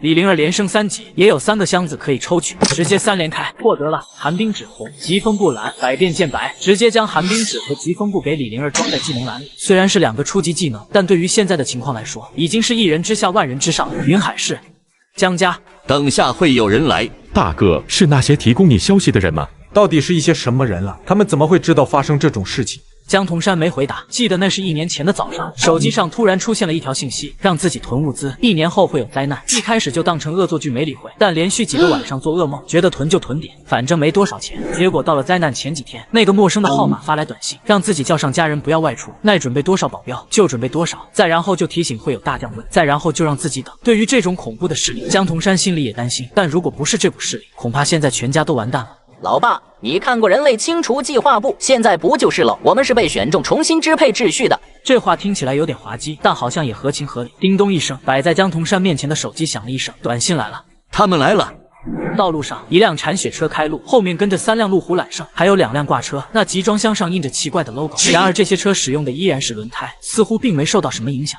这难道是传说中的保护伞公司？你的意思是，他们是这次灾难的发起者，重新制定世界的规矩？辉哥，这又有什么不可能呢？你应该庆幸选的是咱们家。众人没有说话，确实应该庆幸。从路虎车上下来全副武装的战士，全身穿着作战服，看起来很有科幻感，而臂章也是那奇怪的 logo。重点是，他们居然不惧怕雪。江总，终于是见面了。抱歉，没办法来迎接您。可以理解。江总您好，我没有名字，但你可以叫我经理。你好，经理，里面请。看来江总确实囤了不少物资，我现在都没查贺。要不是经理提醒，我们恐怕早就饿死了。现在饿死的人可不少啊！你们作为大集团，也该出力了。一旁的战士将手提箱放在桌子上，大家疑惑地看着手提箱。打开手提箱，只见里面装的是一瓶蓝色液体。这是昨天研制出来的疫苗，时间还不稳定，但维持的效果大概在12个小时左右，看个人体质，最好10个小时给自己来一下。江家人倒吸一口凉气，居然有疫苗了，这才多久？1个多月的时间，除非是提前就研究出来的，不然不可能。经理，您是代表官方吗？不是，我代表的是公司，我负责云海市、华安市、中林市，做得好，我们的合作会很愉快；做得不好，那我们的合作恐怕就不会那么愉快了。随着经理的话，周围的温度仿佛都低了。这到底是一个什么公司？居然如此的牛逼！我相信我们的合作会非常的愉快。江总做生意我们了解，不然也不会选你们。经理，那我们接下来要做什么？你们接下来要做的是控制住整个云海市，让云海市恢复电力、通信、物资生产，然后再砌高墙，将整个云海市围住。为什么要将云海市给围住？经理笑了笑，拿出手机播放出一个视频。这是我们公司进行的人体实验。视频里，一个已经嘎掉的人躺在玻璃房内，而在左右上角显示着玻璃房内的温度。随着温度的升高，可以清楚地看见昆体皮肤里好像有什么东西动了起来。随着温度来到38度，原本昆体突然睁开了眼睛，随即疯狂敲打玻璃。经过我们公司研究人员发现，这些昆体里的病毒没有消失，而是因为温度低的原因处于休眠状态。一旦低温天气消失，升温会让昆体里的病毒活过来，也就是我们电影上看过的丧尸。众人倒吸一口凉气，这种天气已经很要命了。升温之后，你告诉我那些昆体还能站起来，活着太难了吧？这些丧尸的速度极快，100米只需要6.9秒，力量比成年人要强，可不像电影里那样动作迟钝，但有一点很像，到头就嘎。如果是这样的话，我们可以把昆体先爆头，这样就不会变成丧尸。我们实验过，昆体最后还是会变成丧尸，所以只有在丧尸的情况下爆头。当然了，现在的昆体可以直接火化解决。我知道你们在想什么，自己想办法，不管用什么手段，能保多少人是多少。没有用的老人可以全部嘎了，浪费物资。如今公司已经在研制最新疫苗，但以现在的量来说，只能维持少部分人，所以你们在人选方面要慎重，执行任务的时候才使用疫苗。经理，这样的低温状态还要维持多久？看天意，所以时间紧迫，你们要抓紧时间。经理，公司除了大城市之外，其他的小城市和县城市不是也有安排的人？公司哪有那么大的精力？不然让你们砌墙干什么？到时候可是数以亿计的丧尸，所有的一切都难料。对了，有2个人需要你们去找一下，一个叫楚柳，一个叫陆雨蝶，他们应该在云大，活要见人，死要见尸。是，我会立马就派人去找。集装箱里有装备武器，还有研制出来的防腐蚀剂，涂在橡胶上就行，但橡胶的磨损会快几倍。还有水盐过滤器，能帮你更容易的控制人。还有武器的遥控器，只要你按一下，所有武器无法射击。江童山暗喜，这些都是自保的前提，事主的事情又不是没发生过。我现在要去一趟华安市，期待你们这边的好消息。经理，您负责的3个城市，现在谁做的最好？经理回头看了一眼江庆光，江庆光顿时心里发怵。有竞争才是好事。现在的中林市比较好，华安市有点复杂，据说出现整片的小区死亡消息，那边的负责人也联系不上。公司对这件事很重视，担心是不是有其他的因素。在恢复通信之前，用卫星电话联系。集装箱里有，这些人就留给你了。经理放心，我一定完成任务。说完后，经理就坐着一架飞机飞。一场突如其来的丧尸病毒席卷全球，没人知道病毒爆发的源头在哪。天空开始降下酸雨，沾到的人都瞬间消亡。食物和水成了存活的必需品，一瓶水换一个校花，一块面包就能让女星跪倒申请。末世人性的恶此时也展现得淋漓尽致，而我一个普通的外卖员却意外觉醒无限物资系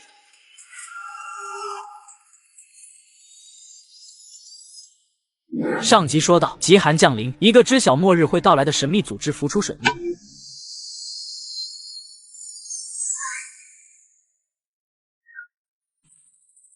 直升机上，经理的电话响起来。人找到了没有？总经理已经派人去找了，很快就会有消息。我现在正前往华安市调查潜在威胁，最迟明天我就要他们消息。华安市那边我已经派人过去了，联络人钱钟然死在自己仓库里了，已经启动2号联络人。多谢总经理关照。公司高层对华安市的几处怪异现象很关注，所有的监控设备都被损坏。你去那边之后，一定要调查出到底怎么回事。一些博士提出，很有可能是出现了人体变异。人体变异吗？现在还不确定，尽快给出调查报告，不然你应该知道后果。挂了电话，经理擦了擦汗水，自己可不想被替代掉。这个经理岗位掌握了数千万人的生死，自己想要谁嘎，那这个人就不会看见第2天的太阳。江童山看着集装箱里面全是满满的枪支弹药，在末世里，这就是神器。组织人去云大找人，云大的年轻人不少，都组织起来。刚刚听经理的意思，这次灾难只会越来越凶狠，以后要想恢复人口，只有依靠年轻女孩。还有，去电力局找找员工住所，让没嘎的都去恢复电力，这是首要任务。大哥，我建议以救援队的名义出发，车上挂喇叭喊话，让大家知道有救了。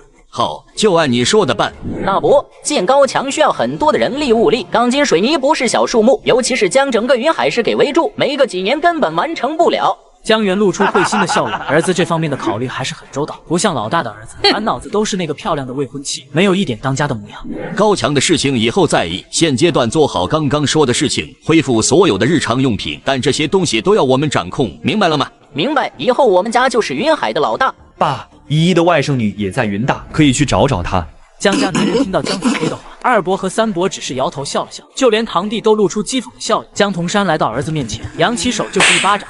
都什么时候了还想呢？以后整个云海的女人不随便你挑，叶青衣不可能活着。以后他家的事情跟你没关系，也跟我们家没有任何的关系。你最好给我清醒一点。如今是我们江家真正崛起的时候，你别给我掉链子。主人，我们刚刚发现了直升机，看见了，现在能开上直升机不简单。会不会是冲我们来的？不冲我们还能留条命，冲我们来全都得嘎。在这个世上，你们不用惧怕任何人，除了我。我们知道了。忘记跟你们说了，我传授了一些特殊本领给你们3个。叶青衣是大火球、魔法盾，席梦是烈光拳、肉体强化，都是蓝色技能。特殊本领什么时候传的啊？都是小本领，是用我的亿万子孙给你们传授的。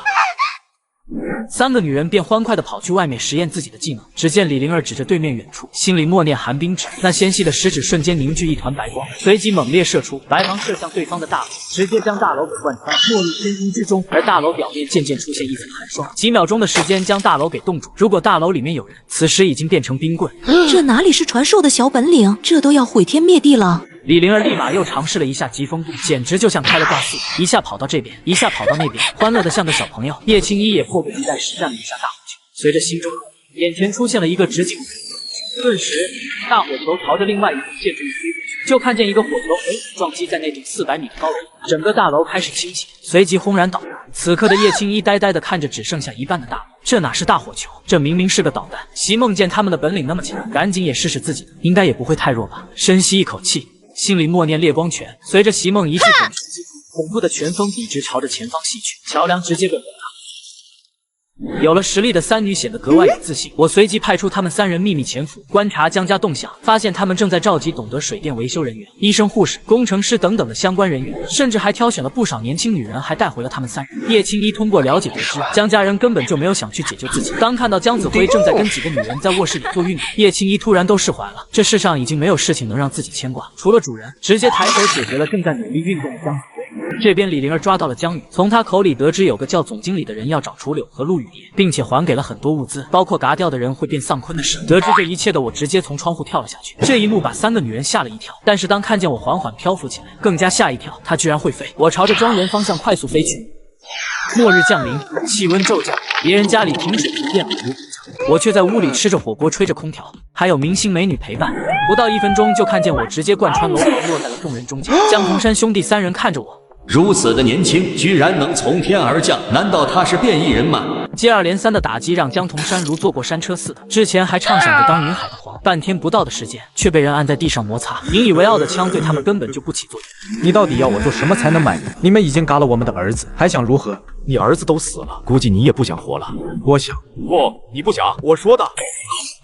江庆光压制不住内心的恐惧，突然大喊，朝着地上的步枪扑去，捡起枪就朝着我扣动扳机，却发现子弹全被一个触动挡住。为什么会这样？老天不公，这样对江家不公平。的一声，江庆光也倒下睡着了。我这辈子最大的错误就是答应了子辉娶你这么一个女人，把我江家所有人给害死。听到没有？他说你是扫把星，要不是他，也不会招惹到你。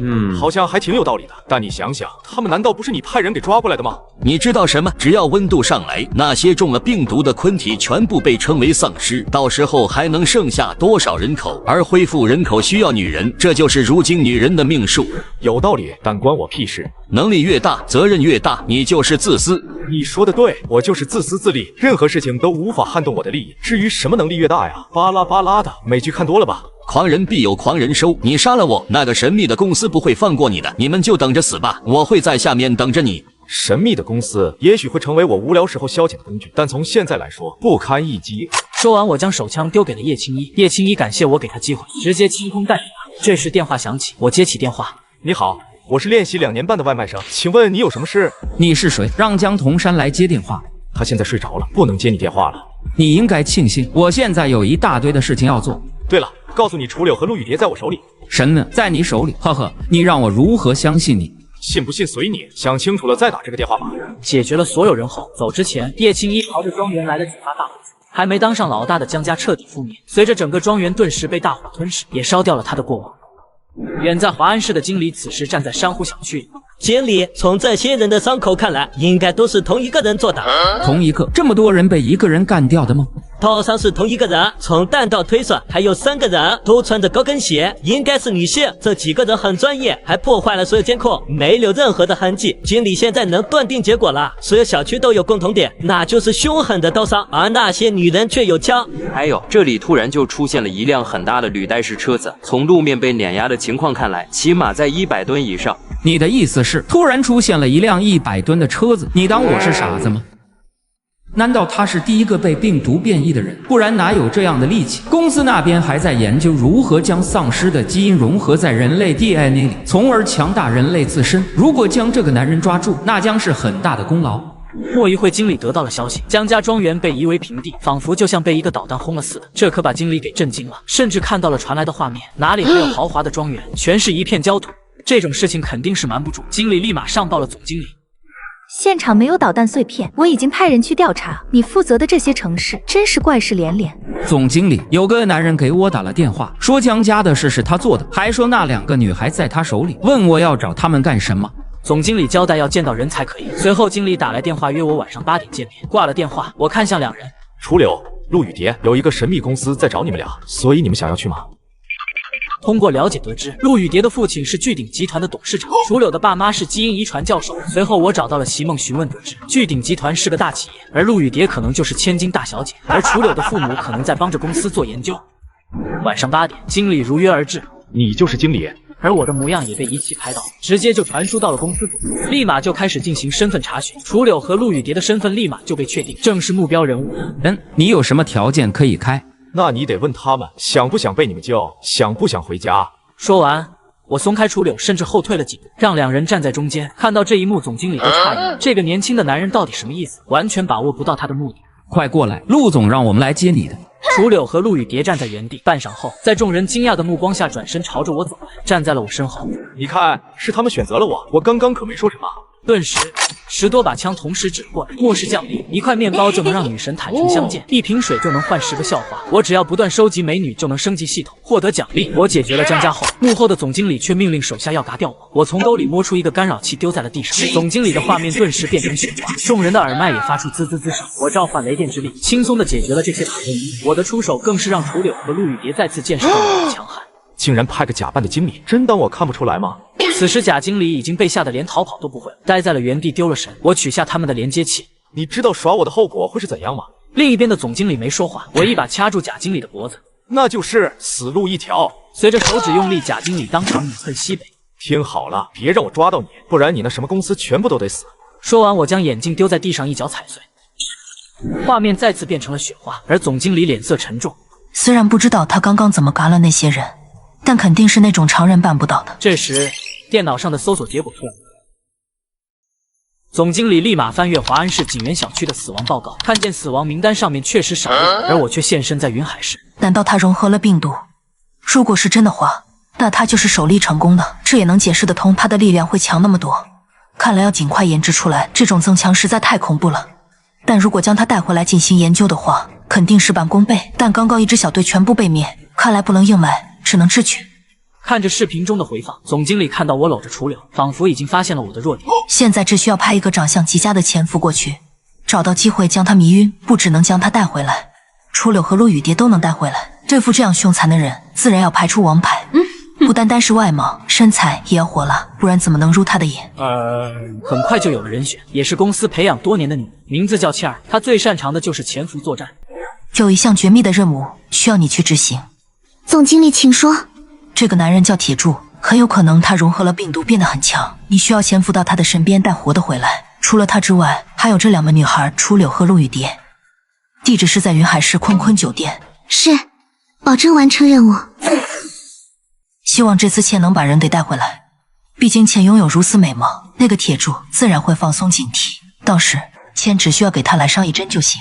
然而让总经理万万没想到的是，这个举动让他鸡飞蛋打。铁柱压根就不是正常人。这边我和楚老师研究了一晚上的英语发音后，楚老师直接从3级升到5级，可见楚老师受到多么惨烈的撞击，自己都升了1级，如今75级了。自己的卡先攒一些一起开，先开这几个女人攒下的积分吧。我直接轮盘30连抽，居然出了4个红色技能。孙婷传授了克星体质，给安白传授了基因改造之祖国人，给新收的女人江娜娜安装了赤红 S 战甲。现在的孙婷几人强的可怕。夜晚，一架直升机悄悄降落在酒店不远处，伸手解决了几个卡勒咪尔。切尔就拿出望远镜观察着对面的动静，发现我居然在做热身运动。看来目标人物确实贪图美色，对自己还是很有利。如果有机会的话，倒是很想试试他的身手。对面的阳台上，我目光看向黑夜里，你猜会不会有人在偷看我们呢？陆雨蝶嗯了一声，心里莫名涌出一股兴奋。总经理办公室内，一个电话打断了总经理的心绪。总经理，我是负责华安、中林、云海的经理。听出来了，什么事？总经理，好消息！昨天在华安市，一支小队例行任务，队长让一个独臂男人去自杀，结果那个男人被血沾上，并没有死，现在已经被控制，明天早上就送去公司。真的吗？你确定吗？千真万确，这个独臂男人现在力量很强，能将一辆小车给掀翻，奔跑速度比世界冠军还快，反应能力也很突出，而且他也很配合，希望能得到重用。不管他是真配合还是假配合，现在就送过来，立刻！现在就需要这样的融合病毒的人，到时候就能大批量的生产这强大的基因。还有，将这个小队长升为大队长以后，没用的人全部拉出去感染病毒，没死的带回来研究，死了的就地火化。好的，总经理，我马上去办。这次你做得很不错，我会向高层说的。谢谢总经理栽培。末世降临，饥饿的亲妈把儿子做成了食物，爷爷奶奶不但没有生气，而是开心的吃了起来。没有食物的人居然想边拉边吃来解决饥饿，而眼前这个男人堪比撩爱，一次就要找3个小姐姐为爱鼓掌，只因他出现了变种体质，不再惧怕夹杂着丧尸病毒的雨雪。这种身体素质我都羡慕，等实验稳定，自己也要注射一下。经理，这么晚干什么？接到紧急通知，要现在就出发，就不能等到明天早上吗？这些女人玩腻了，给我换一批。经理呵呵一笑，直接拿出一把注射气枪，直接给他来了一下，蓝色的液体直接打入思聪的体内，后者顿时想发火，却感受到一股晕眩袭来，双眼一翻就倒了。这公司研发的麻醉剂真是太厉害了，连思聪这种人也能瞬间麻醉，将他送到直升机上，每1个小时注射1次麻醉剂。看来这次我不只是戴罪立功，而且是大功一件，到时候公司应该会给我更多的权限。很快，3个城市的代理人就收到了经理的命令：无用之人不用射杀，让他们感染病毒。这无疑是残忍的，一枪没有痛苦，但感染丧尸病毒会有长达2分半的折磨。这种折磨对于当事人来说，每1秒都是煎熬。第2天，城市之中时不时响起惨痛的喊叫声，甚至在一些和平小区里，老人们齐刷刷被赶到了雪花之下，痛苦挣扎，死亡之后被火化，而子女们痛哭流涕，千辛万苦保护父母到现在，而这所谓的救援队却要了父母。各个地方都在上演悲痛的惨剧。突然，一辆救援车撞在了绿化带的大树上，冒出了白色的烟雾。我身边的孙婷双眼一聚，透视眼瞬间开启。开车的是一个女人，气囊没有弹出来，她晕过去了。我只是哦了一声，没有再说什么。没想到孙婷补充道：“长得还挺好看的。”哎呀，我都跟你说过了，我不是那种人，还不快去救他上来，一点同情心都没有。开车的正是切尔，他原本计划就是安排一场车祸现场，唯一的意外就是气囊没弹出来，他真的被撞晕过去了。孙婷的透视眼检查了一下，确认没有危险，而且发现他还是个处。进屋后的切尔露出惊讶的眼神，这倒不是装的，毕竟一屋子的绝色美人，谁看了都是这个表情。看来那些失踪的女人全部在他的身边，真是好色的男人。不过作为以前的外卖员，现在恐怕是他的人生巅峰。你好，我叫铁柱。你好，我叫周倩。你是救援队的吗？怎么开的救援队的车？那些人根本就不是救援队，我们小区一直都很安稳，但他们一来，直接就把老人推出去送死。我爸带头反抗，还抢了一辆车让我跑，可是我爸妈全部都被他们杀了。现在的救援队跟以前不一样，你也不要太难过了。谁知道倩儿又哭泣了起来，目的也是让我怜悯。可是她越哭声音越大，听到女孩子哭，心里就烦躁，甚至手已经要控制不住了。毕竟不同气氛之下的哭泣感受不同。能不能不要哭了？哭能解决问题吗？如果能，末世所有人都能把眼泪给哭干。然而倩儿却听成了我的安慰，哭声不但没小，甚至越来越大了，这让众人目瞪口呆。没想到她还来劲了。啪的一声，这一巴掌顿时让哭声停了下来，众女感觉好爽啊！然而倩儿直接被打懵了，捂着脸颊看向我。不得不说，倩儿的思维还停留在末世之前。怎么突然打我了？不应该心疼我才对吗？如此美丽的女孩子，你怎么能下得去手？你还是不是男人呀？不好意思，你哭得我有点心烦。倩儿无法理解，心想只要自己转身就走，以自己的美貌，她肯定会挽留自己的。不是，我救了你，你就这么走了呀？一句谢谢都没有。安白感觉这画面似曾相识，拍了拍身边的叶青衣。我记得你那天也是这样的。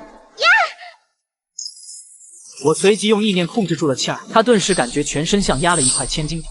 这就是融合了病毒后的力量吗？果然好强，满力根本就不是对手。求你不要杀我，你要对我做什么都可以。见强硬的不行，切尔改变策略，开始卖可怜。他觉得只要给自己一次机会，就能将我制服。这些女人自然不是自己的对手。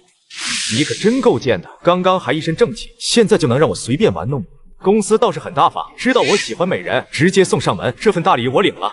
你在说什么？我听不懂。不得不说，你居然把东西藏在了那么秘密的地方，佩服哦。切尔的脸色顿时僵硬了，如此隐蔽的地方不应该有人知道的。要知道，孙婷可是有着人体透视能力，那双眼眸跟扫描机器似的。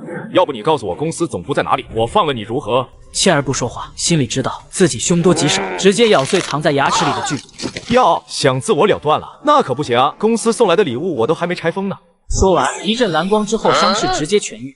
婷婷，把他藏的东西拔出来，免得等下被推到肠子里去了。看着一小支带有味道的麻醉剂，这应该就是给我准备的。我喊来了几人，直接对切尔进行了蛊惑重组大法。凄凉的声音响彻整个房屋，看着四肢出现不同的歪曲，更让人毛骨悚然。我直接给总经理打去了视频，当看到切尔此时的模样，更是震惊了。总经理脸色恍惚，没想到从没失败过的切尔，这次居然失败了。你就是他的上司，戴着面具不敢以真面目示人，怂货！老板，我很满意，下次多送来几个。你有什么要求才能放了他？放了也行，要不你来换他。切，你等着，我一定会帮你报仇的。总经理的抛弃让切尔没说话，只是流出了2行热泪。这有什么好哭的？这是漠视常态，被抛弃不是很正常吗？我伸手将切尔的伤给治疗好，这让切尔感到意外。手脚好了，切尔顿时感觉自己还能完成任务。然而这个想法才冒出来，顿时惨叫一声，自己的手又被掰断了。不好意思，有点兴奋了，我给你治好。绝望和恐惧充斥着他的内心。如果楚老师1晚上运动是初级，那姚倩儿已经达到了中级。看着极不配合的倩儿，我用异能控制住他的身体，异能发动，直接被我压扁。倩儿当场饮恨吸引。末世降临，规则破碎。曾经微不足道的一瓶水，如今竟能换得10个绝世美女。一片普通的面包就能换来一栋金碧辉煌的别墅，而我却意外地获得了一个逆天感应的无限物资系统。想要什么来什么。我缓缓落在了切尔身边，看着已经没了呼吸的切尔，伸出手，直接一个治疗术。发现治疗术只能对活人有效。我打开战神系统，翻阅面板，果然有他的面板。右下角有一个复活按键，消耗一个技能，复活当前人物，冷却时间24小时。那就用一个垃圾技能复活他吧。复活吧，我的爱人。一个深呼吸，切尔那涣散的双眸变得明亮起来。当看见我站在旁边，切尔懵了。他也死了，不，自己怎么又活了？我露出一丝憨笑，我带着他朝着上方阳台飞去，又是同样的位置。让我们继续刚刚的聊天吧。恐惧，此时的切尔感觉自己被无限的恐惧包裹着，像要窒息一样。从刚刚切尔就明白一个道理，自己就算死了，也能被他给救活，连死的念头都给断了，还有什么好挣扎的？我愿意。我都还没说要你干什么，你就说愿意。不管让我做什么，我都愿意。我说，我什么都说。公司总部，总经理坐立不安，无法想象切尔落到那种人手里会说出什么。边上站着一个魁梧的男人，神色严肃，双目散发着凶狠。这个男人就是他们以前的教官于红。倩被俘虏了，对方是和病毒融合的人。本想让倩将他带回来进行研究，但现在有了另外的实验体，有他无他已经无关紧要。我需要你派人去把它解决掉。普通人击杀融合病毒的人恐怕很难。之前的视频我也看了，他轻而易举就灭掉了一个小队，恐怕不是简单的融合病毒。你是没把握，还是说害怕了？这倒不是，只是想申请一下实战实验，那些书呆子需要数据。好，我会去申请的。那我就去做准备了。对了，不是还有2个重要的人吗？如果进行实战实验，我可管不了他们的生死。死活不重要，昆体带回来就行。注射基因之后，他们只会被撕碎。我的人可没工夫给你去拼凑昆体。你要确保所有实验体不能离开那家酒店。酒店里的我还不知道，总经理已经下达死亡命令，但我还要感谢一下公司，无条件送来这么一个美人，甚至都不需要培训就能直接上岗，简直就是样样精通。我还给起了外号绝活切。介绍一下你们公司的发展史，他们怎么知道这次的灾难？提前做了准备。不只是我想知道，其他人也很想知道。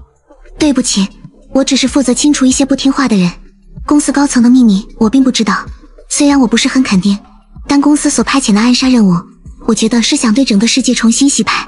但如今的发展却脱离了公司的掌控。在灾难之前的几天，我接到一个刺杀任务，是公司下的一家生物科技公司，其中一个教授似乎想揭发公司的事情，被我杀了。你不要告诉我，你杀的这个教授姓楚吧？楚柳娇躯一颤，缓缓看向倩儿，而倩儿没有说话，那就等于默认了。嚯，这下就有意思了。你杀了他爸，这事大了。楚柳双目通红看着切尔，恨不得要将切尔给吞了。切尔能感受到楚柳带来的杀意，但走到这一步，自己也不会任人宰割。报仇先放放，继续之前的话题。你的意思是，原本公司只想制造灾难，却没想到病毒变异会出现丧尸，是吧？其实这种极寒的天气也不在预计之内。你那什么公司啊，也太不靠谱了吧！自己搞的东西，结果连自己都控制不住。但现在这种情况对于公司来说，并不是一件坏事。他们想控制全世界，而不是洗牌那么简单。你知道的还挺多的嘛。我只是推测，并没有证据。那你推测一下，公司抓他们俩干什么？应该关于疫苗。现在公司研制的疫苗只是半成品，如果不是楚教授，恐怕连这个半成品都没有。然而另外一半应该是在楚柳身上。哦，原来如此。那陆雨蝶呢？他爸是反抗公司的人，抓他主要目的是威胁。最后一个问题，你觉得公司接下来会怎么对我？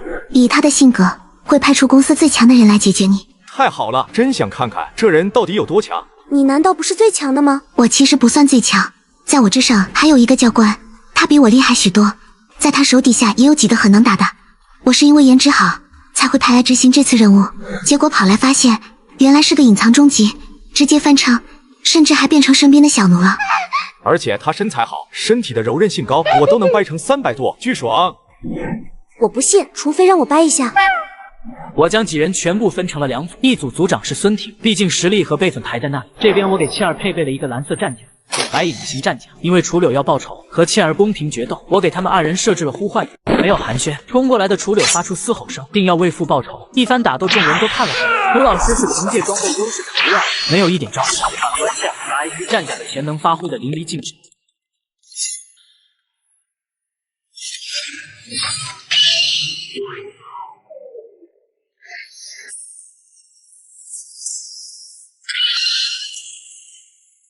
两女最后都是2败俱伤，纷纷倒地不起。我一个治疗术先将楚柳救醒。当楚柳看见旁边躺着的切尔，询问得知是自己打了他，激动的他高声呐喊：“大仇得报！”你大仇已报，这是就算翻篇了。好的。紧接着我一个治疗术顿时在切尔身体上绽放，哭泣的楚柳人都傻了。切尔顿时一个深呼吸，坐起身来。我要杀了你！刚刚还说翻篇，也不能这么快变脸。楚柳，你能伤到他，不是因为他弱，而是因为你是 S 级战甲，他是 A 级的机甲。想要报仇，就好好跟他学习，到时候会给你们2个最公平的生死战，不偏袒任何一个。好了，你们2组的组长就是切尔，完成任务后的奖励就是传授特殊本领。特殊本领大家现在都是有目共睹的，感觉不叫特殊本领，应该叫无敌的本领。陆雨蝶和谢明月2人显得沉默不语，毕竟他们还没有被传授特殊本领。我安排切尔对所有人进行严苛的培训训练。陆雨蝶和谢明月，你俩去好好训练，合格后传你俩特殊本领。谢主人。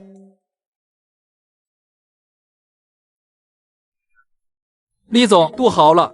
就不能让我安稳2分半吗？不好了，不好了，就没点好消息吗？比如电力马上恢复，通讯马上恢复，人呢？都安排去抢修了吗？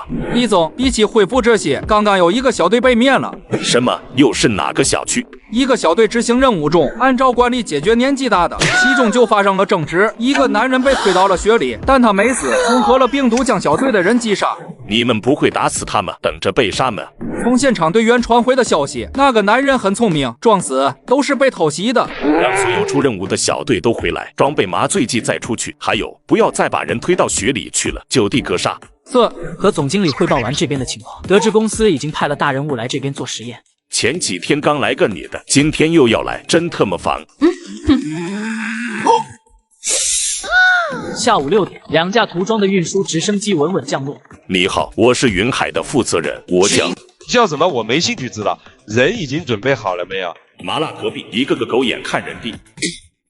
按照吩咐，人已经准备好了，都是年轻壮实的男人。来到旁边的库房里，10个男人4肢被皮带绑在床上，嘴巴也被胶带封住。看见有人进来，大喊。没过多久，外面又响起了一阵螺旋桨的声音。随着直升机降落，总经理那道歉语出现。李正明双目一亮，以为这个公司是个娱乐公司，全是国色天香的女人。李正明一听于红说出总经理这3个字，差点没直接跪在地上。高层很看重这次实验，我得来现场监督。难道是不放心我吗？是不放心其他人。你有把握吗？解决掉酒店里的所有人吗？你应该对公司有信心。注射基因后，他们就像米国队长，那可要比融合病毒的人强。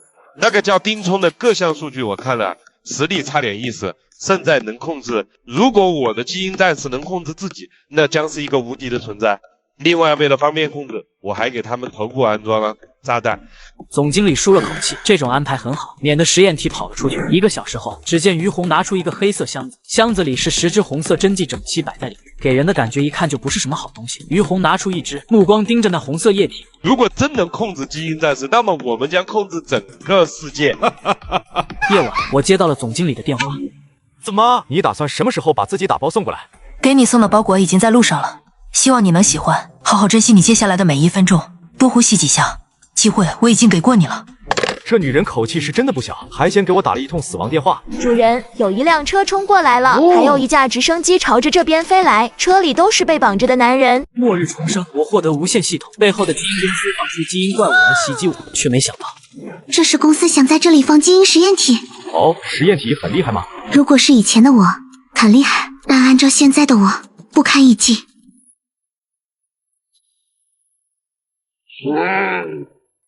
你来杀我，我欢迎，但你搞得我住的地方臭气熏天，那我只能住在你公司去了。快拉升，拉升，拉升！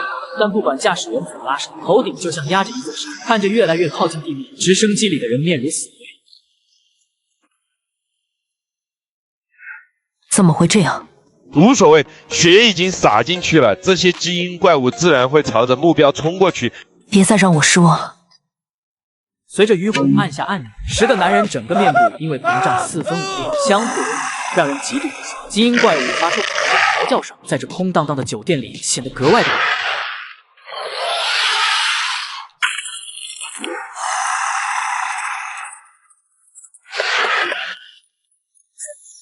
公司各位高层，现在由我来为大家介绍1号试验品。屏幕里的1号试验品图形速度极快，但由于黑暗的环境，画面都是那种夜视仪的状态，加上又是卫星传输，所以偶尔会出现一顿一顿，画面也不是高清，但至少还是能稍微看清楚。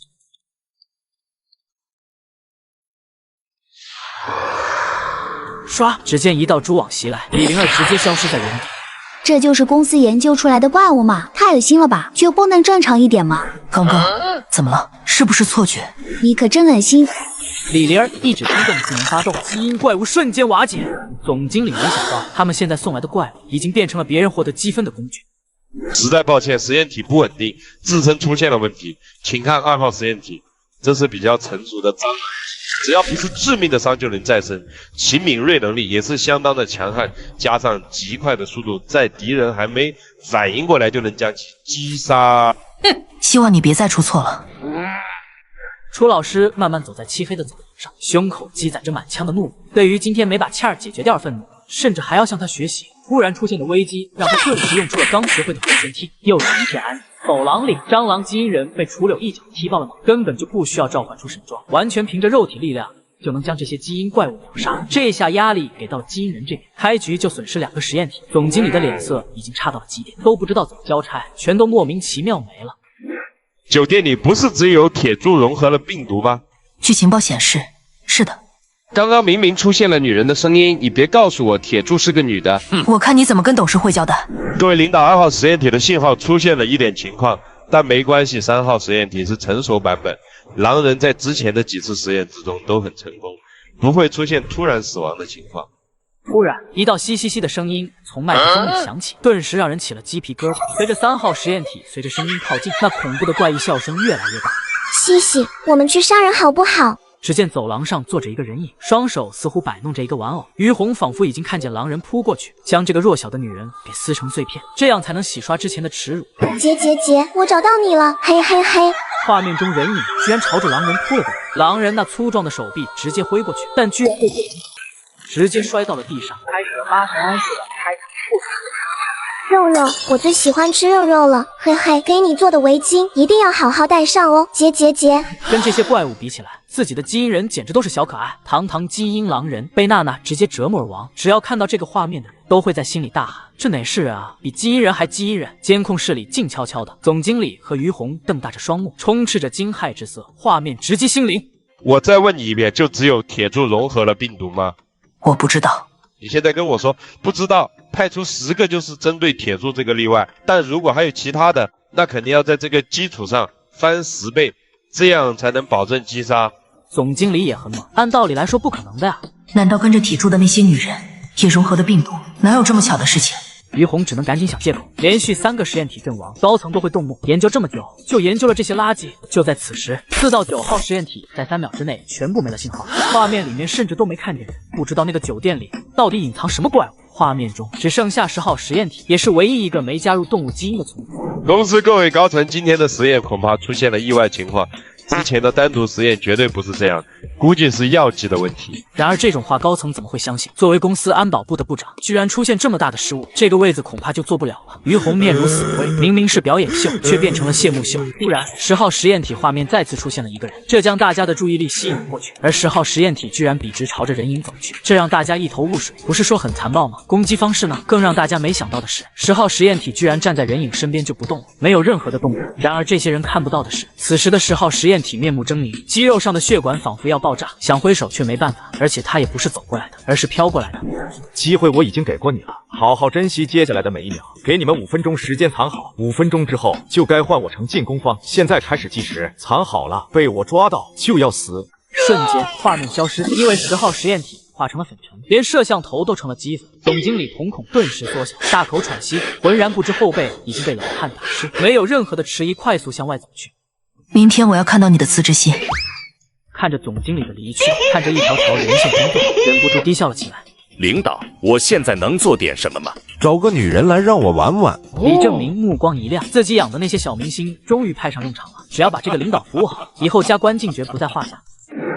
于红看了看手表，还有4分钟，应该差不多了。这时，只见一个穿着丝袜加小短裙的3线明星踩着高跟鞋小跑过来。李正明告诉他以后，你自己能不能吃香喝辣，就看你自己的本事了。小明星何尝不知道，以前又不是没陪过老板，当时也是为了资源，而现在依然如此。对于自己来说，丝毫没有变化。还有2分半钟，赶紧吧。直升机上，总经理时不时看一下时间，虽然已经飞了很远，但是心里砰砰跳得厉害。快点，再快点，再快点！你听不懂吗？总经理，已经是最快的速度。总经理仿佛破防了似的，从来都是他主宰别人的生命，突然一下互换过来，那种恐惧仿佛就像第一次面对公司。随着最后1秒过了，总经理看向窗户外，除了漫天的雪花，就没有其他的东西。就算再强，也不可能飞过来吧？末日降临，我囤了10万枚。上集说到我解决了公司派来的基因人，派孙婷去抓总经理。让你藏起来，你居然跑了，但你没想到吧，也会飞。只见孙婷拉着总经理飞了出去，回头双眼居然冒出直升机直接爆炸。放心，一会你会有一个终身难忘的夜晚。美女，哪个小队的有空跟哥们喝杯茶，教你一下末世规矩。那就让我来教你们一个单词，蛋。分成了2队的女人们嘎嘎乱杀，顿时整个桂龙院里响起了警报声。很明显大门是有监控设备。李正明听到这密集的枪声也是吓了一跳，赶紧去提醒领导。当打开门，李正明都愣了，自己的小明星趴在那，双目圆睁嘎了，脖子上一圈通红。那个领导，我们遭到了不明身份的人进攻，给老子滚！杀了我的人居然还让我滚，有本事你再说一句，看老子不抽你丫的！这时听到2声巨大的爆炸，2架正要起飞的直升机直接爆炸。意识到大事不好的李正明出门刚要跑，眼看来了一个黑虎掏心，门缓缓地推开，我双手插兜走来。你就是铁柱，你是如何从一个送外卖的演变成这样？送外卖怎么了？看不起我？哈哈哈，那倒不是，在我眼里，你就是阻碍人类延续的障碍，必须清除。你们这些大人物就这么喜欢给人扣帽子，打着救援的旗号，将人推到大雪里，美其名曰节约物资，不过就是杀掉对你们无用的人罢了。难道不应该吗？如今天寒地冻，物资难寻，难道要将宝贵的物资分配给那些无用的人？想到你还有这种想法，天真可笑。每当灾难来临的时候，都会有一群人站出来抵抗灾难，而你们却妄图控制所有人。我们是有思想的人，不是牛马，也不是你们公司随意摆布的工具。你真是对公司一无所知。其实你对我也一无所知。人类对力量的追求从来没停止过，也不会停止。你确实强，但对上我，你毫无胜算。说完，于红直接拿起10支药剂注射到身体里。好强的力量，这就是我毕生追求的力量。只见于红整个被炸开，森白的脊椎骨宛如尖刺一般生长，皮肤上渐渐浮现出鳞甲状物质，一双手更是延伸而出，更像是军马吕变身。你变身就变身，能不能不要变得如此的恶心？你们可真是个变态的公司。正要发动最猛烈进攻的于红，却被我打的一个响指暂停。飞跃起来的于红一下停顿，身躯再次鼓胀时，砰的一声碎裂一地。主人，人带来了。你真以为躲在屏幕后面我就拿你没办法吗？本公司不会放过你的。相比起逃跑的你，我更欣赏刚刚那个给自己来几针，为公司鞠躬尽瘁。什么？于红居然死了，甚至注射了那么多针，都没办法打败他，怎么可能？当总经理看到切尔后，疯狂给切尔暗示，见切尔没有说话，经理大喊：“切，你还在干什么？杀了他！”然而切尔只是站在原地没说话，仿佛根本就没听到。我把枪递给了切尔，示意让他解决了总经理。这一幕，孙婷、安白、叶青衣太了解了。这就是主人的一场测试，准确的来说，主人的测试每时每刻都在进行着，但这次似乎有点不同。这个女人还很有姿色，按照主人的性格，不应该拿着皮鞭进行一连串的教导吗？让她改邪归正，从此走上光明大道。一番痛苦挣扎的切尔说了句对不起后，又开了枪。看着切尔的身体缓缓倒下，这个举动更是让所有人都没想到。我将手枪丢给总经理，他为了你死了2次，你要是还有点良心，就下去陪他吧。接过枪的总经理怒目圆睁的看着我，直接对我清空了弹夹，但总经理却看见子弹全部悬浮在我的面前。给你机会，你不中用了。我朝着一颗弹头伸出食指一弹，总经理直接永睡。离开之前，叶青衣凭借一个大回旋，随着爆炸声响起，桂龙院化为一片火海。2个半小时后，一架直升机降落在桂龙院，随着舱门打开，一个披着貂皮大衣的男人跳下，长相英俊，身材挺拔，他叫问成，代号太子。报告，发现于波的胸牌。于洛尼老师就算今天晚上不死，公司也不会让他好过。搞了那么久的实验，结果全部记了，还说出那么可笑的借口。于洛握紧双拳，于红不只是老师，也是父亲，虽然不是亲生的，但也是被于红从小带大。报告太子，这边发现了一具烧焦的人，通过 DNA 比对证实总经理。这时候又从远处飞来一架飞机，悬停在上空，只见一道人影直接从心里钻。人头呢？人已经不在酒店，估计是害怕被报复跑掉了。太子，如今需要新的任命，云海也需要新的负责人，这些事情还需要你来定夺。只要这个凶手活着，那就逃不过公司的追踪。铁柱，你最好给我藏好了，别让我找到你，我必要报你干我女人。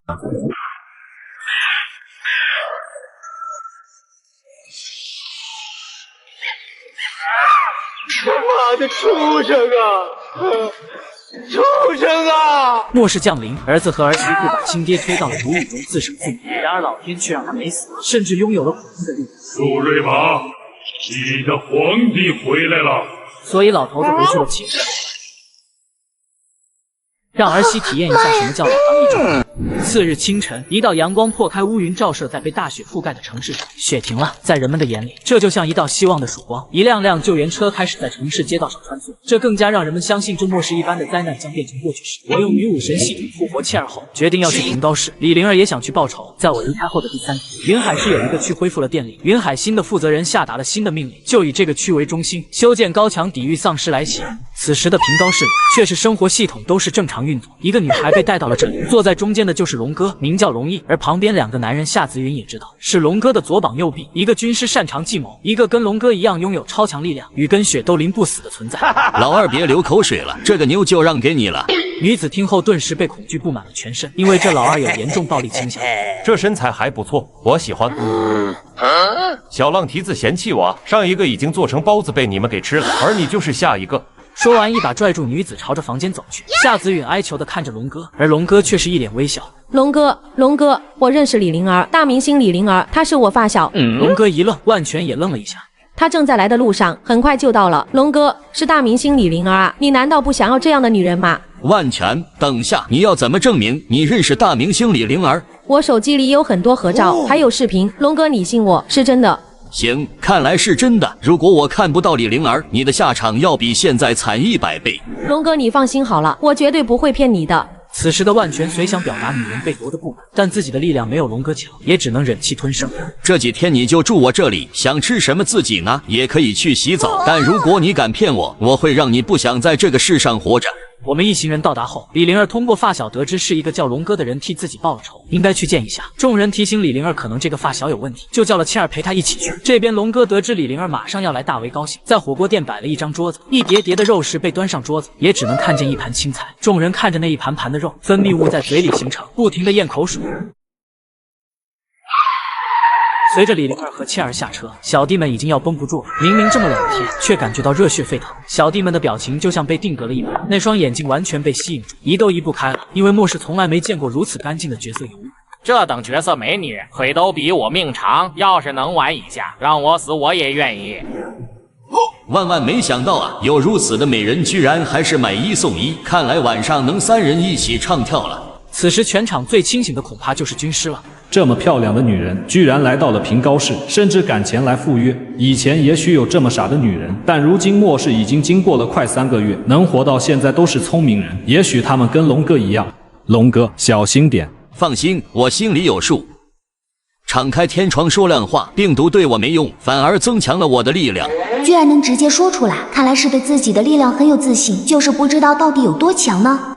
我都坦诚了，2位也没必要再装了吧？2位能穿过雪地来到这里，应该也不怕病毒，而且跟我一样获得了力量。龙哥，你很聪明，我们确实融合了病毒。融合病毒这个说法可以，我比较喜欢。想想那天晚上，我搬砖加班回家，刚好就碰到下雨，最终我还是被淋到了，那种烧心之痛现在都忘不了，全身仿佛都要爆炸。但好在这种情况只持续了30秒，我就恢复正常了。一开始没当回事，但很快就发现不对劲，就像神赐予了我的力量，让我干一番大事业。听到这里，李灵儿算是明白了，原来是想拉自己入伙。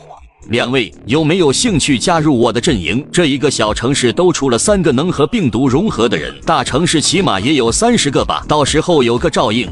还是先解决一下我的好发小为什么出卖我吧。末世降临，1块面包就能让女神坦诚相见，1瓶水就能换10个笑话。毛绒鱼，刀我胯下来，否则死。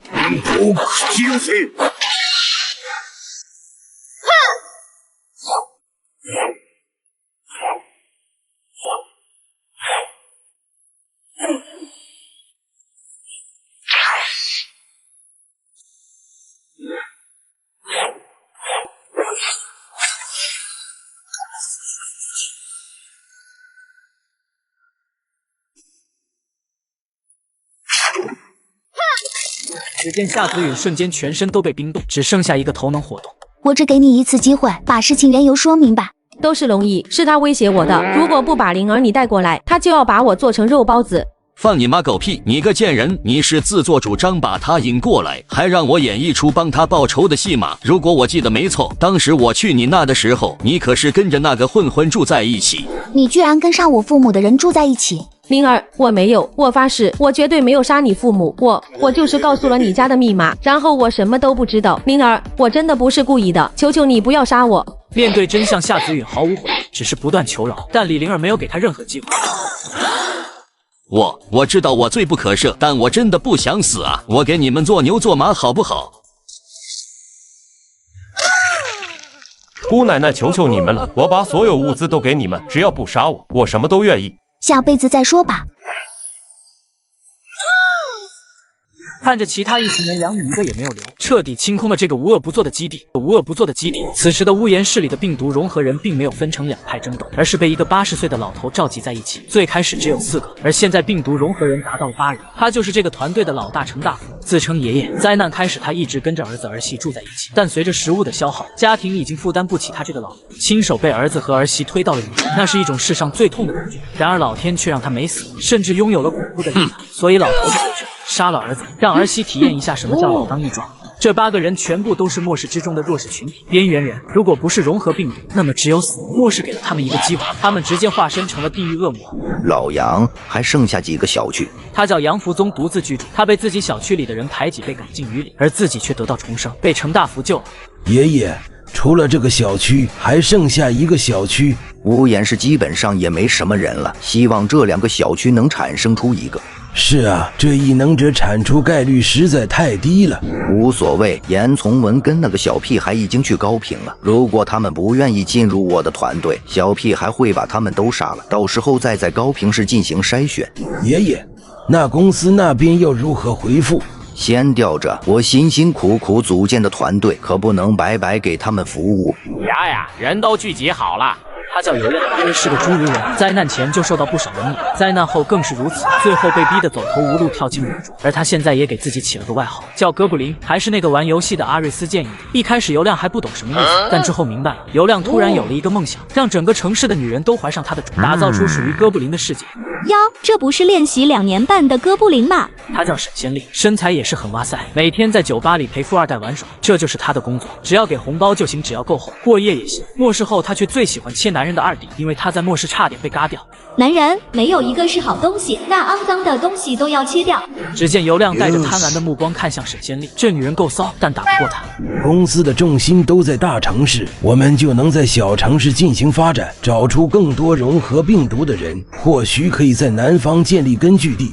老杨，我们都想到一块去了，反正这些人最后都会死，还不如给我做出点贡献。末世就该强者生存，弱者不配存活，把他们所有人都推进血里。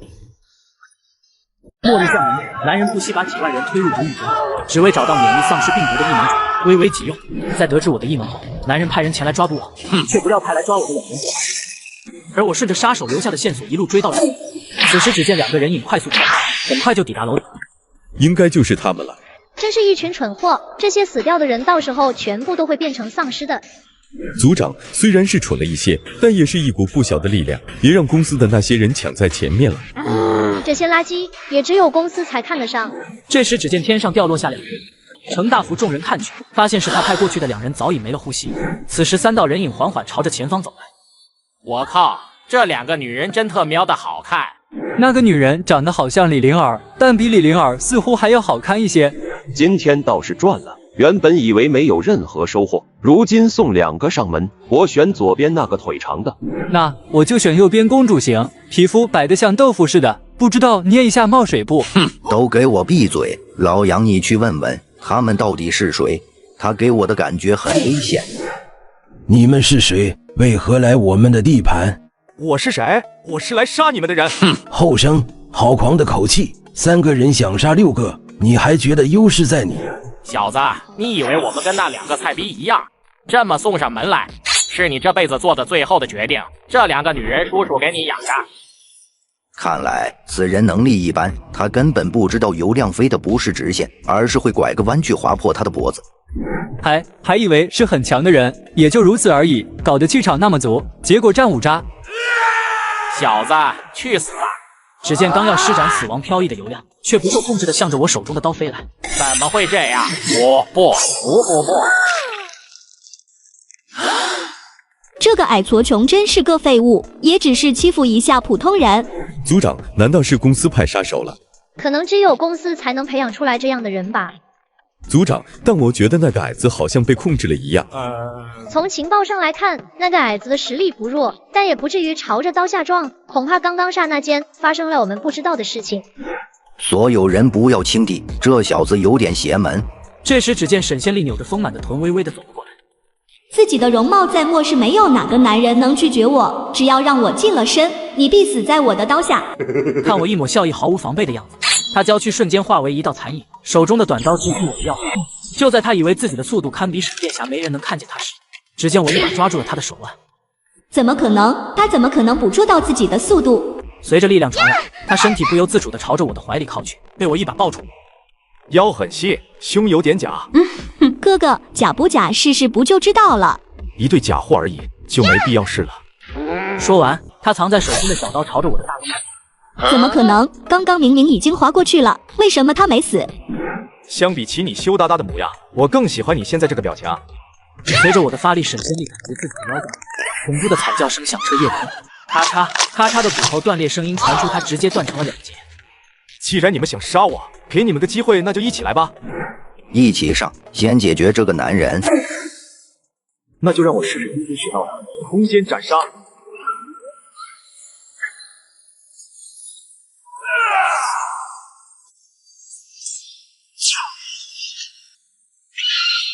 一瞬间，4人只剩程大福1人存活。我们是公司的人，杀了我，公司不会放过你的。这事还跟公司有关？原来你也知道公司，那你应该也知道公司的手段。他们主人要去找公司吗？如果猜的没错，应该是在省城。先处理一下房顶上2只偷偷摸摸的老鼠。我的戏可不是什么人都能白看的。楼顶上的2人知道自己暴露方向好远，却被一股巨大的吸力拉扯过来，那种让人窒息的气场顿时让2人呆愣在原地。看了这么久，有什么结论没有？你很强。再说废话，你们的下场跟他们一样。我们这次过来是为了找他们，因为他们在屋檐室滥杀无辜，我们来的目的就是制止他们的行为。但是你们突然出现，所以才在这里看看情况，不要误会。我再给你一次讲真话的机会。话刚落音，旁边的男人突然缓缓飘了起来，双手全部被无形的力量扭断。他怎么知道我在说谎？我说我们是来招收他们的，抢在公司之前，但他们却被你解决掉了。明明就是来招人，却被你说成来为民除害。在我看来，你比他们更加虚伪。我和你拼了！看来你还没有意识到一个问题，在我面前，你们任何的势力都没有反抗的余地。你休想从我嘴里套出任何消息，要杀要剐随便。你要干什么？刚刚的交流尚浅，让我们深入交流一下。我背后的势力不会放过你，他们会为我们报仇的。我喜欢你这张嘴够硬，希望能一直硬下去。时间还早，我们去一趟省城。湖州最高的建筑原本是巨鼎集团的办公楼，而如今已经变成了曙光会的总部。在最顶层，原本的办公室已经改成了圣女的居住之地。在落地窗旁站着一道倩影，光是看着那妖娆的体态就无法自拔，而那张容貌更加惊为天人。如果用铁柱的话来说，这已经是跟李灵儿一个档次，评分高达89的女人。末世降临，一块饼干让校花投怀送抱，一块面包就能让你们对大红大紫的明星为所欲为。当我们回到李灵儿家时，发现房子却被别人给霸占了。你们谁呀？乱按什么？小心我去曙光会告你们，让你们接受审判。大姐，这是我的房子，你住我房子干什么？什么你的房子？这是曙光会发放的房子，只有为城市做出贡献的人才能住。你不会是原来的房主吧？呵呵，赶紧去曙光会看看吧，现在的房子可不多了。不过你们俩长得这么好看，只要当狗，大把男人愿意收留你。我不知道什么叫曙光会，我只知道这是他的房子，你们马上滚，还能饶你们一命。吆喝，知道我老公是干什么的吗？曙光会执法组的，随便给你们安排一个罪名，就让你们死无全尸，送去当实验体。此时只见他天不怕地不怕的儿子，听见我们争吵，也拿着武器便冲了过来。还抢到我家里来了，知道我爸是谁吗？老子弄死你们！老公啊，快来啊，你儿子被人杀了。你们是谁？敢杀我儿子？我是执法组的人，你们将受到圣女的责罚，面临曙光会的审判。我不认识你说的什么狗屁圣女！敢侮辱圣女，我跟你拼了！看来这个圣女有些手段，在这么短的时间，能让普通人为她义无反顾去死。这个圣女应该就是公司在湖州的代理人，相比起我们在云海的那2个，她的手段更加厉害。但他刚刚倒是给我出了好主意，侮辱圣女。随后我在外面打听得知，其实一开始并不是曙光会控制着城市，而是巨鼎集团。那个圣女靠着美貌自称就是圣女，蛊惑了好多忠实信徒，甚至都不需要圣女说话。那些信徒跟疯子似的把巨鼎给推翻，将湖州交给了圣女。而我帅气的外貌和气质，也被意外认成是公司上层来的领导。通过交谈得知，曙光会最有权力的职位有4个，审判长是融合病毒的人，掌控执法组，湖州犯罪者都是他说的算。总督负责湖州的安全，他本人也是一个融合病毒的人。副会长管理湖州日常需求、分配物资等，会长管理他们3人，同样也是融合病毒的人。而圣女的优势，早期就拉拢了融合病毒者，推翻了巨鼎集团。主管，刚刚那大哥到底什么来头啊？你傻，人家出手就是阮中华，毛子应该就是公司的人。然而随着越来越多的人知道，这消息越传到后面就越离谱。啊，公司高层秘密来湖州视察工作。我去，他是公司最年轻的董事长，难怪这么嚣张。此时在圣女的身边还趴着一个谄媚又虔诚的男人，他如同一条忠实的金毛，想尽一切办法讨好眼前的圣女。他就是公司驻湖州的经理。公司已经派人来了，请圣女放心，有我在，公司不会阻碍到圣女的计划。如今公司换了总经理，这位太子可不像之前那个女人好应付。圣女在上，太子区区蝼蚁，哪敢与圣女争辉？届时公司也将成为圣女麾下的信徒。你去看看这个公司派来的人。是，还请圣女赏杯圣水。只见一个精美的瓶子放在经理的双手之中，里面是金黄色液体。还不快去！我可不想湖州发生动乱，是遵命。看着经理一脸满足的离开，圣女露出轻蔑之笑。自己这张惊世容貌，没有男人能抗拒，哪怕对方真是神。湖州只是开始，公司也迟早是我的囊中之物，所有的人将成为我的子民。神会赋予你们光明，而我将赐予你们希望。门外离开的经理意犹未尽，拿着手里的空瓶子猛吸圣女留下的香。你居然得到圣水！我为圣女排忧解难，得到圣水不是很正常吗？审判长看着眼前这个娘娘腔的经理，贾勇后槽牙都要碎了，自己已经很久没喝圣水了。对了，听说你们7组的人都叛变了，跟了一个据说是从公司来的人。你在说什么？我当然是圣女最忠实的追随者，休要在这挑拨离间。走吧，圣女让咱俩见见这个神秘人。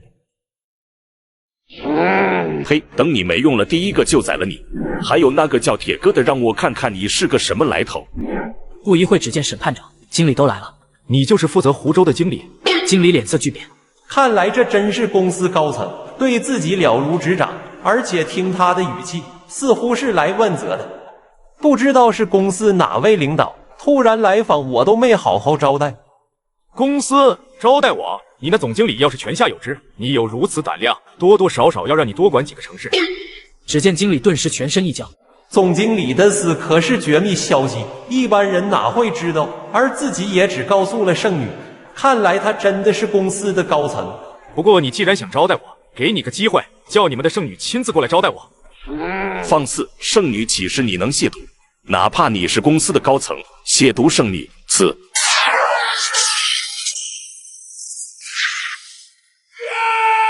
正要攻击的贾勇右手还没碰到，就直接断掉。我的手没有了，日后怎么为圣女效力？圣女都会嫌弃我。主人让你死，那就没人能活。溜的一声，贾勇只看见2道红光从女人双眸之中射出，自己的双腿顿时被融化掉。你们是谁？我可是神选的审判长，杀我，你们会遭到惩罚。就算你们的圣女来了，都要断2条腿回去。领导，再给我一次机会，我去让圣女招待你。走吧，我们开房去，告诉圣女，让她把屁股洗干净等着。看着我要走，经理顿时松了口气，以为放过了自己，然而一道力量在脖颈上，咔嚓，经理脑袋向后垂下。此时的圣女还在等待经理的消息，但随着时间一秒一秒过去，圣女的心也跟着不安起来。咚咚咚，急促的敲门声响起。圣女，酒吧那边出大事了。什么事？整个执法组再加上古勇，连一个人都抓不到。执法组已经叛离了曙光会，经理跟贾勇也被当场被杀掉，甚至还传出一句话。什么话？属下不敢说。你说，神会原谅你的。那个年轻人说要让圣女你洗干净，决定等他。岂有此理！召集所有人，我要开启审判大会。末日降临，我获得允许。圣女得知手下的审判长引得圣女大怒，叫来所有高层开会。今天晚上发生了不愉快的事情，我希望你们能把这件事处理好，这是给你们的赏赐。能为这么漂亮的圣女做事，哪怕是让我们去舔马桶都行。圣女，我已经集结好了安保部的人员，一声令下，定将叛徒歼灭。愿为圣女抛弃一切，必将拿下叛贼。会议结束后，副会长那辆曙光会102号车驶，随着后排玻璃降下，圣水从里面丢出来，扔在绿化带里。第二天，铁柱就看见一群人朝着一个方向跑去。哥们，你们急急忙忙去干什么？你还不知道啊？昨天晚上叛乱的人在早上全部被抓了，正在接受审判。铁柱跟着男人来到审判场，只见房屋正中央最大的 VIP 室，圣女隔窗而站，她头戴金色发冠，手拿法杖，让她看起来神圣不可侵犯。看来中间那个就是圣女了，那就让我撕下你的伪装，当着你的子民拆穿你。此时开始了审判，一对忠贞不渝夫妻就因为没有加入曙光会就被烧死。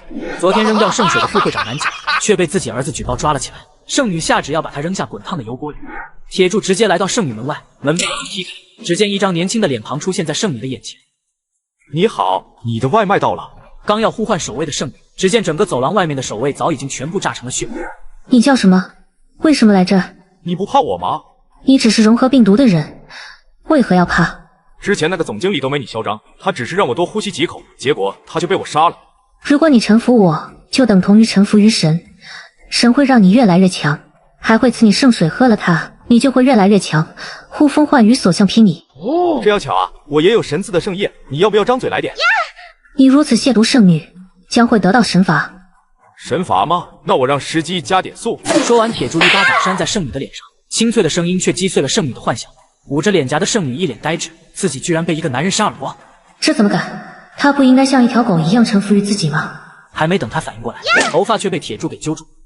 我们打个赌，外面那个小胖子要是死了，我立马走人；但他要是没死，就要被我玩死。圣女目光看向外面，只见一个男人被按在断头台上，只见唰的一声，斩头刀轰然落下。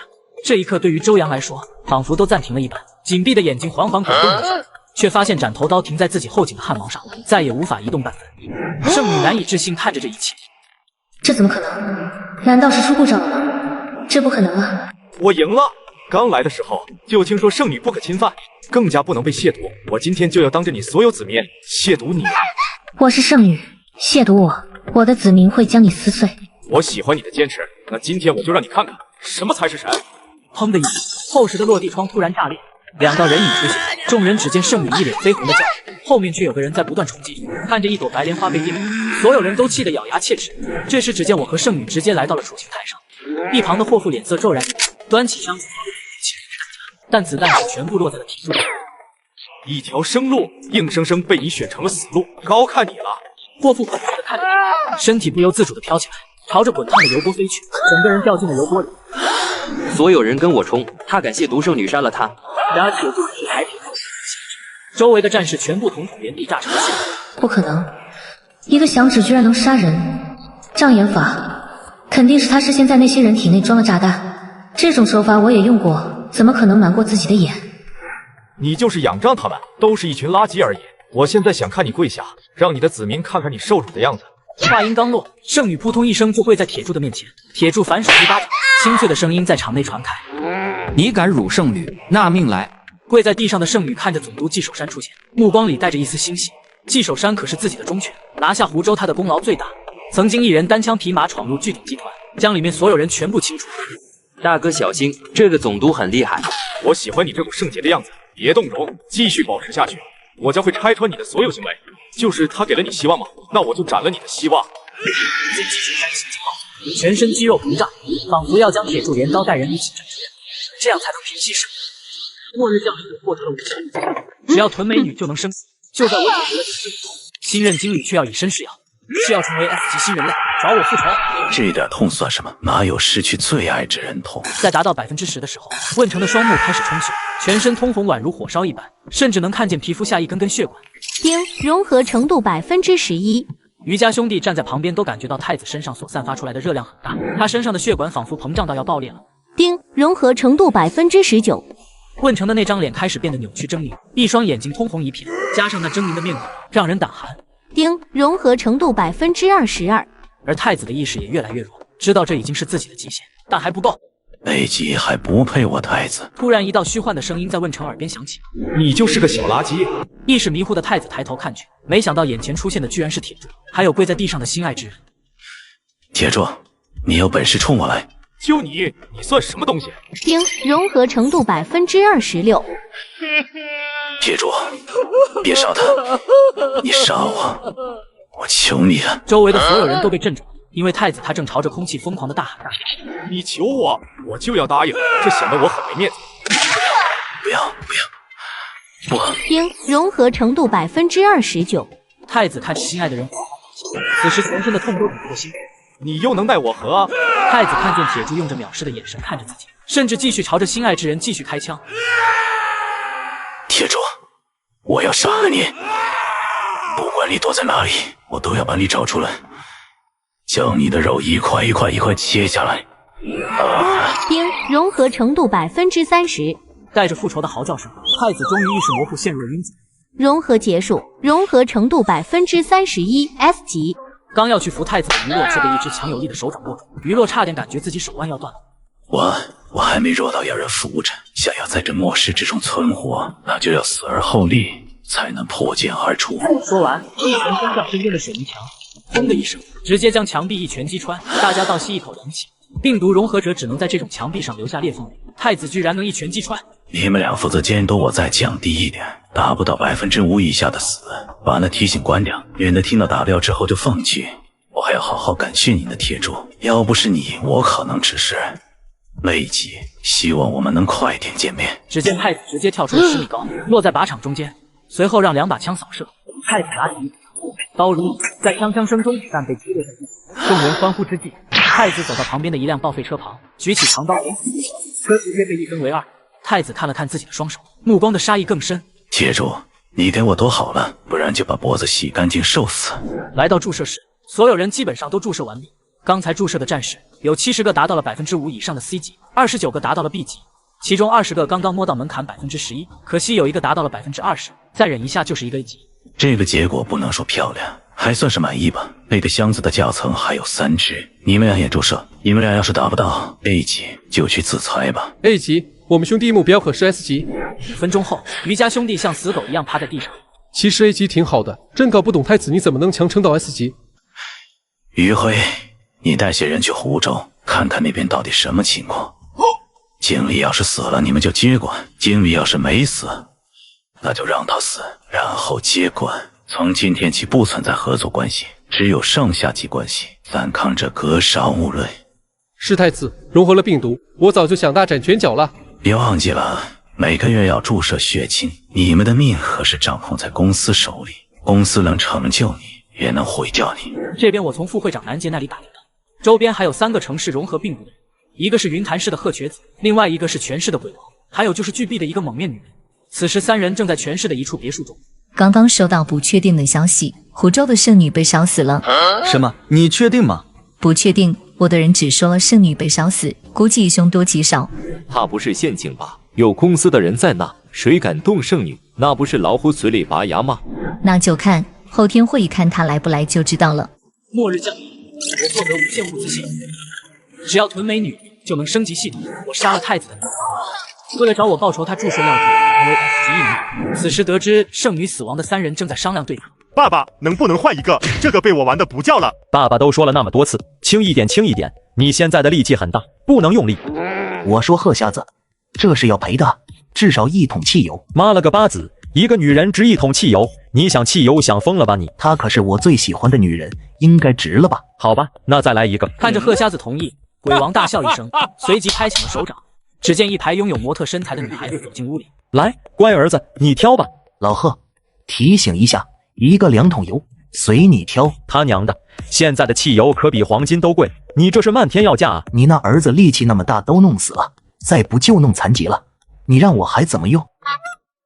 爸爸，爹地，我全都想要。鹤瘸子看着痴呆的儿子可怜巴巴的祈求自己的眼神，也无可奈何。乖，听话就选2个，到时候回家多的是。不要不要，我就要他们。行行行，去隔壁玩吧。看着如此情景，蒙面女人那双美眸闪过一丝无奈。如果自己没有融合病毒，下场应该跟他们差不多。虽然隔音做得很好，但还是能听见一阵阵凄惨的求饶声、尖叫声和恐惧声。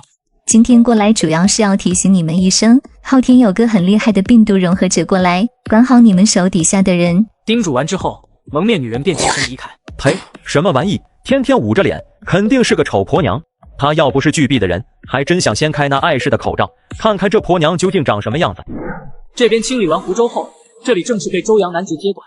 为了让陆雨蝶回去看看他家里和公司什么情况，我和陆雨蝶折腾了3天，让他升到了10级，收藏所有女人里面级数最高的人，还让他学习了风行。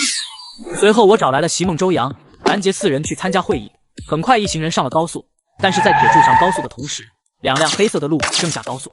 于哥，这里的人都换了，原本应该都是穿着公司作战服的战士，但现在并不是，好像只是普通人。真是该死啊！肯定是经理带着人背叛了公司。通行证拿出来。这就是通行证。此时的别墅内，突然安白2人同时听到了枪声，立即朝着枪响方向看去。哎呀，坏人怎么老是出现在2组管的地方？他们的运气怎么会那么好？于哥，我感觉有点不正常，周围太安静了，就像一个死城一样。此时于辉也感觉到不正常。按道理来说，湖州的情况应该很好才对，这才刚刚入夜，一个人影都没看见。于哥，你看前面有人。只见马路上站着一个女孩子，怀里抱着一个玩偶，看来是个傻子。司机并没有减速，直接还给上了1点。选择撞过去。撞死他，省得在这让他碍事。车里的人被撞得有点晕，只有最强的一击余晖看清了刚才的情况。那一瞬间里，车前的女孩子并没有被撞晕，她就像绊在了地上，车头被他撞得凹陷。这怎么可能？他为什么在这么高的车速下能毫发无伤？毛毛，我们来坐车吧。突然，一道清脆的声音在车内响起，众人猛地回头看去，车上正坐着刚刚那个抱玩偶的女孩。你是谁？我是谁？我是谁呢？我是娜娜，这是毛毛，我们都是主人的。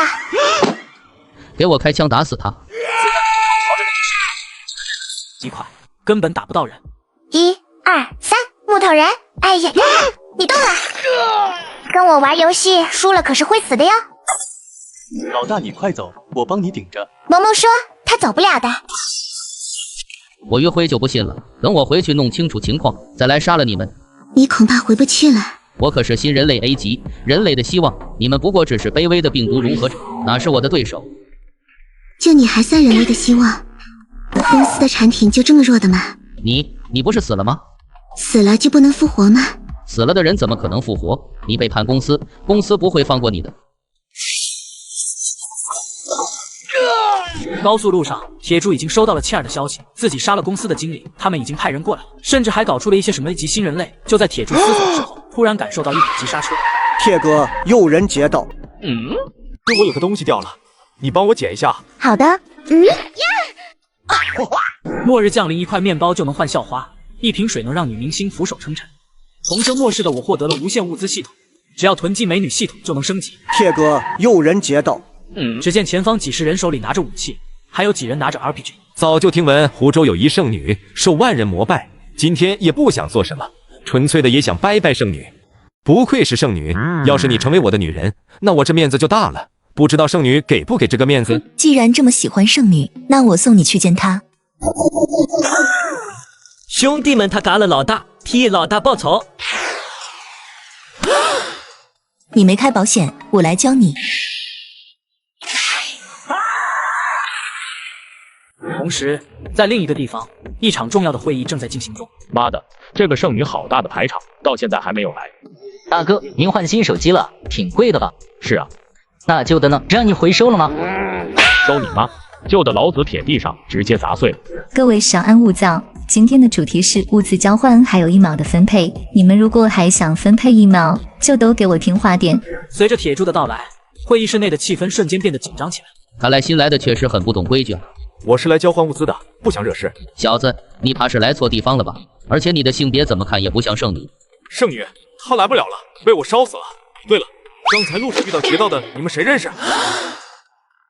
你敢杀我弟，今天神仙也救不了你。怒火拳。风大庆呆呆地看着眼前自己这一拳，可是连水泥墙都能轰碎，却被一个女人一只手指挡住，而他居然一点事都没有。你太弱了。小娘们敢在此地撒野，你找死！只见那巨大的拳头直接朝着席梦胸口袭来。就在大家以为席梦肯定活不了的时候，只见席梦伸出一根手指放拳。怎么可能？你……就在这时，只见贺瘸子的傻儿子跑了出来。哥哥，你老婆好漂亮，能给我玩吗？小黑子，你在胡说什么？赶紧闭嘴！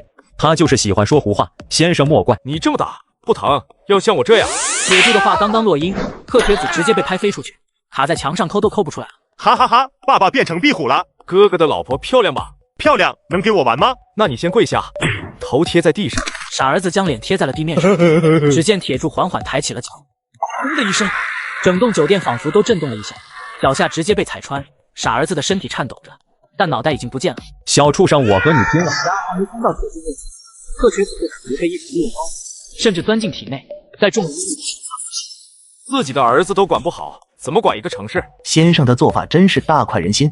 这傻小子最喜欢欺负人，行为令人发指，而这些都是他爸纵容，我们也是敢怒不敢言啊。看来我给你们做好事了，那就开始会议吧。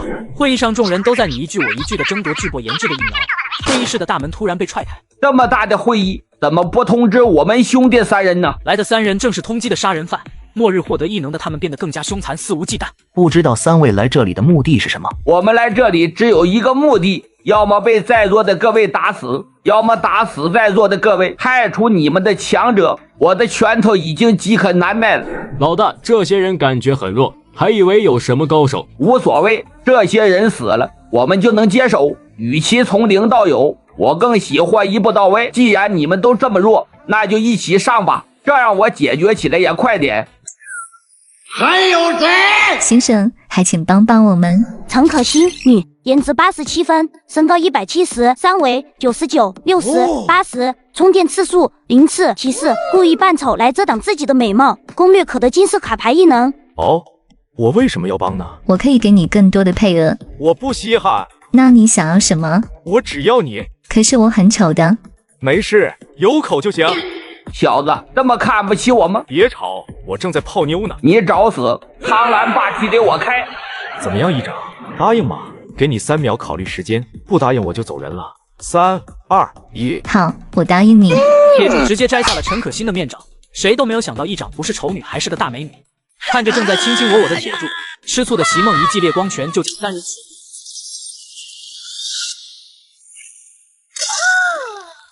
好了，你别生气了，他还什么都不会，晚上坚持不了多久，还得你来顶着。夜晚在一声声娇吟之下，战神系统里又多出一位女战神。在收复了湖州后，铁柱将城市管理也交给了陈可辛的头上，以便更好地打入巨币的内部。获得实力提升的陈可辛更是欣喜若狂。此时省下的城市中，唐议长坐在沙发上紧紧握着手机，看着那幅距离的画面，他的心就像被捏成麻花似的痛。他便带人找到了陈可辛。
末日男人身边美女如云，却点名只要最好。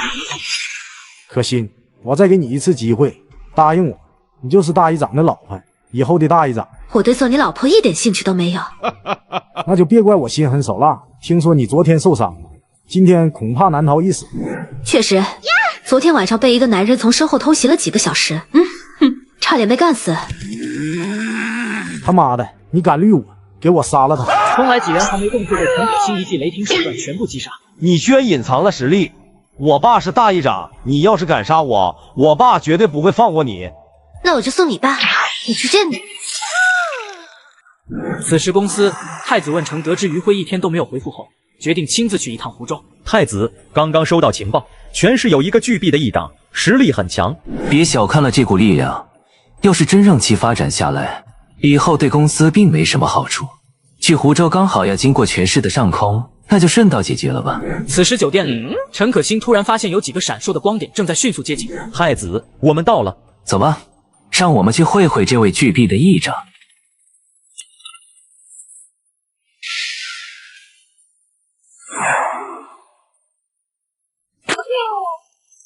各位大哥，是住店还是找人？我们是来杀巨币议长的。随着一声枪响，鬼王带着几个小弟前来阻止，还没等开枪，就已被余洛和几个手下全部解决。你自称鬼王，那你到底是人是鬼？我是大哥的鬼，大哥让我咬谁就咬谁。你倒是变得很快，那给你个机会，把议长的人头给我送来，饶你一命。不用找了，我来了。你就是议长吗？你们是谁？我们是谁？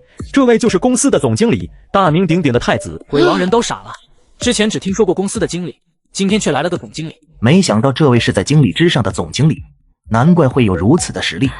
不知道总经理亲临有何指教？巨币最近的动作有点大，不把公司放在眼里，就拿你开个刀。总经理，你可是大人物，不忙着大城市建设，还有功夫管这些小城市的事情？你管的城市很好，有兴趣来我手下做事吗？不好意思，我现在还没有跳槽的打算。可惜了，你刚刚不是说要做我的鬼吗？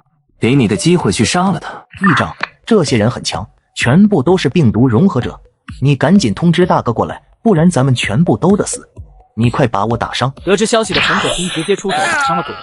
总经理，抱歉，他太强了，我不是对手。这时，只见问成突然伸手掐住了鬼王的脖子，直接抬起。鬼王立马感觉到一股窒息感。我也很讨厌背叛者，我帮你解决。咔嚓一声，堂堂权势的鬼王直接被捏死在问成的手中。快点杀了他，别在这种小地方浪费时间。冲来的 C 级小队，陈可辛冲进 C 级和 B 级的人群里，犹如狼入羊群，10几个人全部被打，但他自己却有够了。看着还有很多人朝自己围拢过来，陈可辛下定决心，就算是死也要多杀几人，便朝着于洛袭来。但问成也抓住这难得的机会，从于洛身后刺出一剑。你如果选择杀他，那么必将被我的剑贯穿身体。女人，你要如何选择？已经视死如归的陈可辛没有退缩，一把抓住了于洛的脖子，同时身体也被利剑贯穿。所有人都目瞪口呆看着这一幕，这个女人的狠已经深入人心。于洛满脸难以置信，目光里充满着求生欲。不是说那姬很强吗？为什么这个女人会这么难杀？自己甚至就大意了一下，就被她抓住了破绽。随着陈可辛将力量凝聚在手指上，于洛的颈椎被捏碎，但他的身体被问成厂伤，倒地不起。可惜这个总经理自己没办法杀掉了，这真的是自己的极限了。唯一遗憾的是没把唐啸的父亲给杀掉。这个老不死的，我做鬼也要去杀了你。只见问成持剑走到了陈可辛面前，能在我的围攻之下还击杀这么多人，你是我见过最强的女人。说完一剑再次捅穿了陈可辛。带杀我这么多人，我也不会让你死的那么轻松。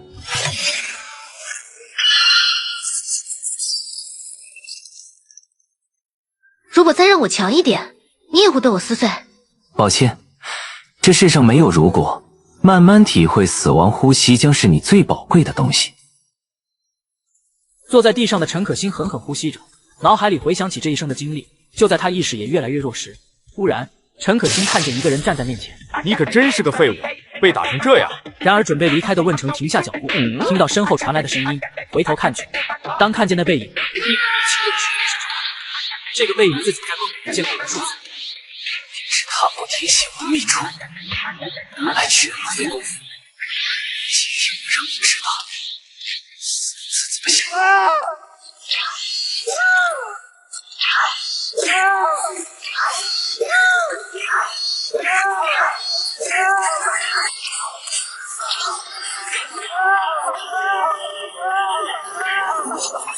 刚认识一天女友被别人杀了，第二天他就又复活了。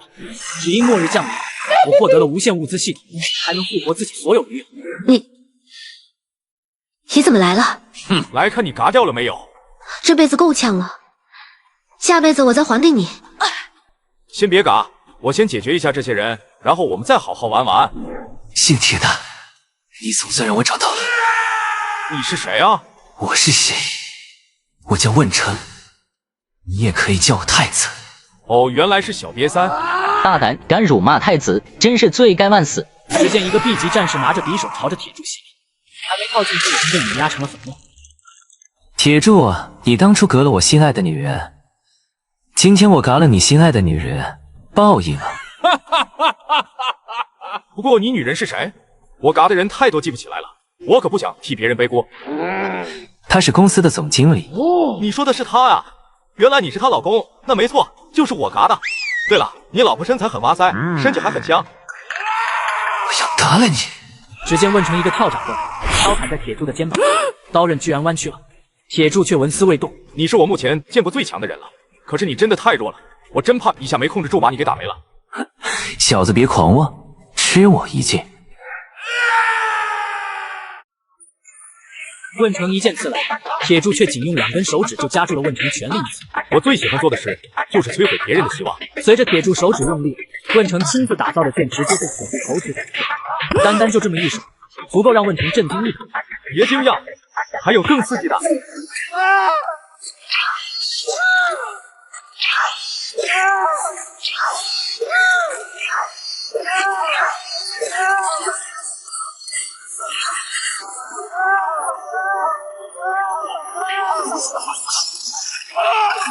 问成直接失去了战斗力，也许到现在才明白，自己跟他压根就不是一个层次上的。刚刚就是他的性命。此时一旁的陈可辛垂着头，美眸已经闭上。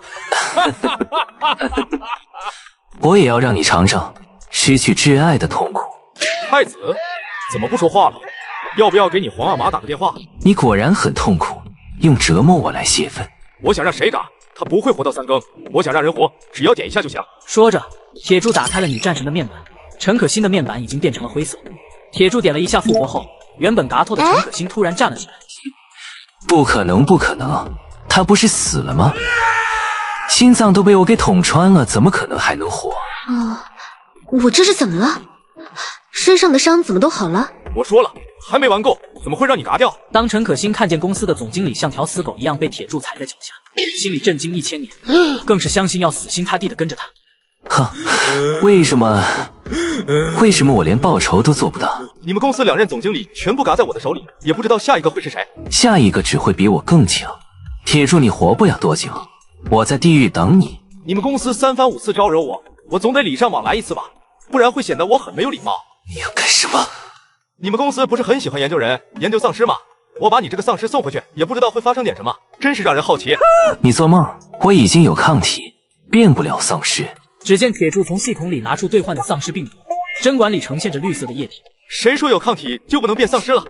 姓铁的你不得好嘎，公司董事会不会放过你，一定会让你血债血偿。好了，现在你可以去死了。说完，铁柱一脚踩在问成内脏全部被凯爆，艰难呼吸了几口，不甘睁着双目嘎了。而铁柱也将绿色针管注射到问成的身体里。此时楼顶上，机组人员在等着大部队回来，更是在窃窃私语：怎么这么久？太子他们还没回来？是啊，不会出什么意外了吧？要不要通知一下分部？突然，一道人影被丢到了直升机旁边。快，带上太子，快回分部，太子遇险了！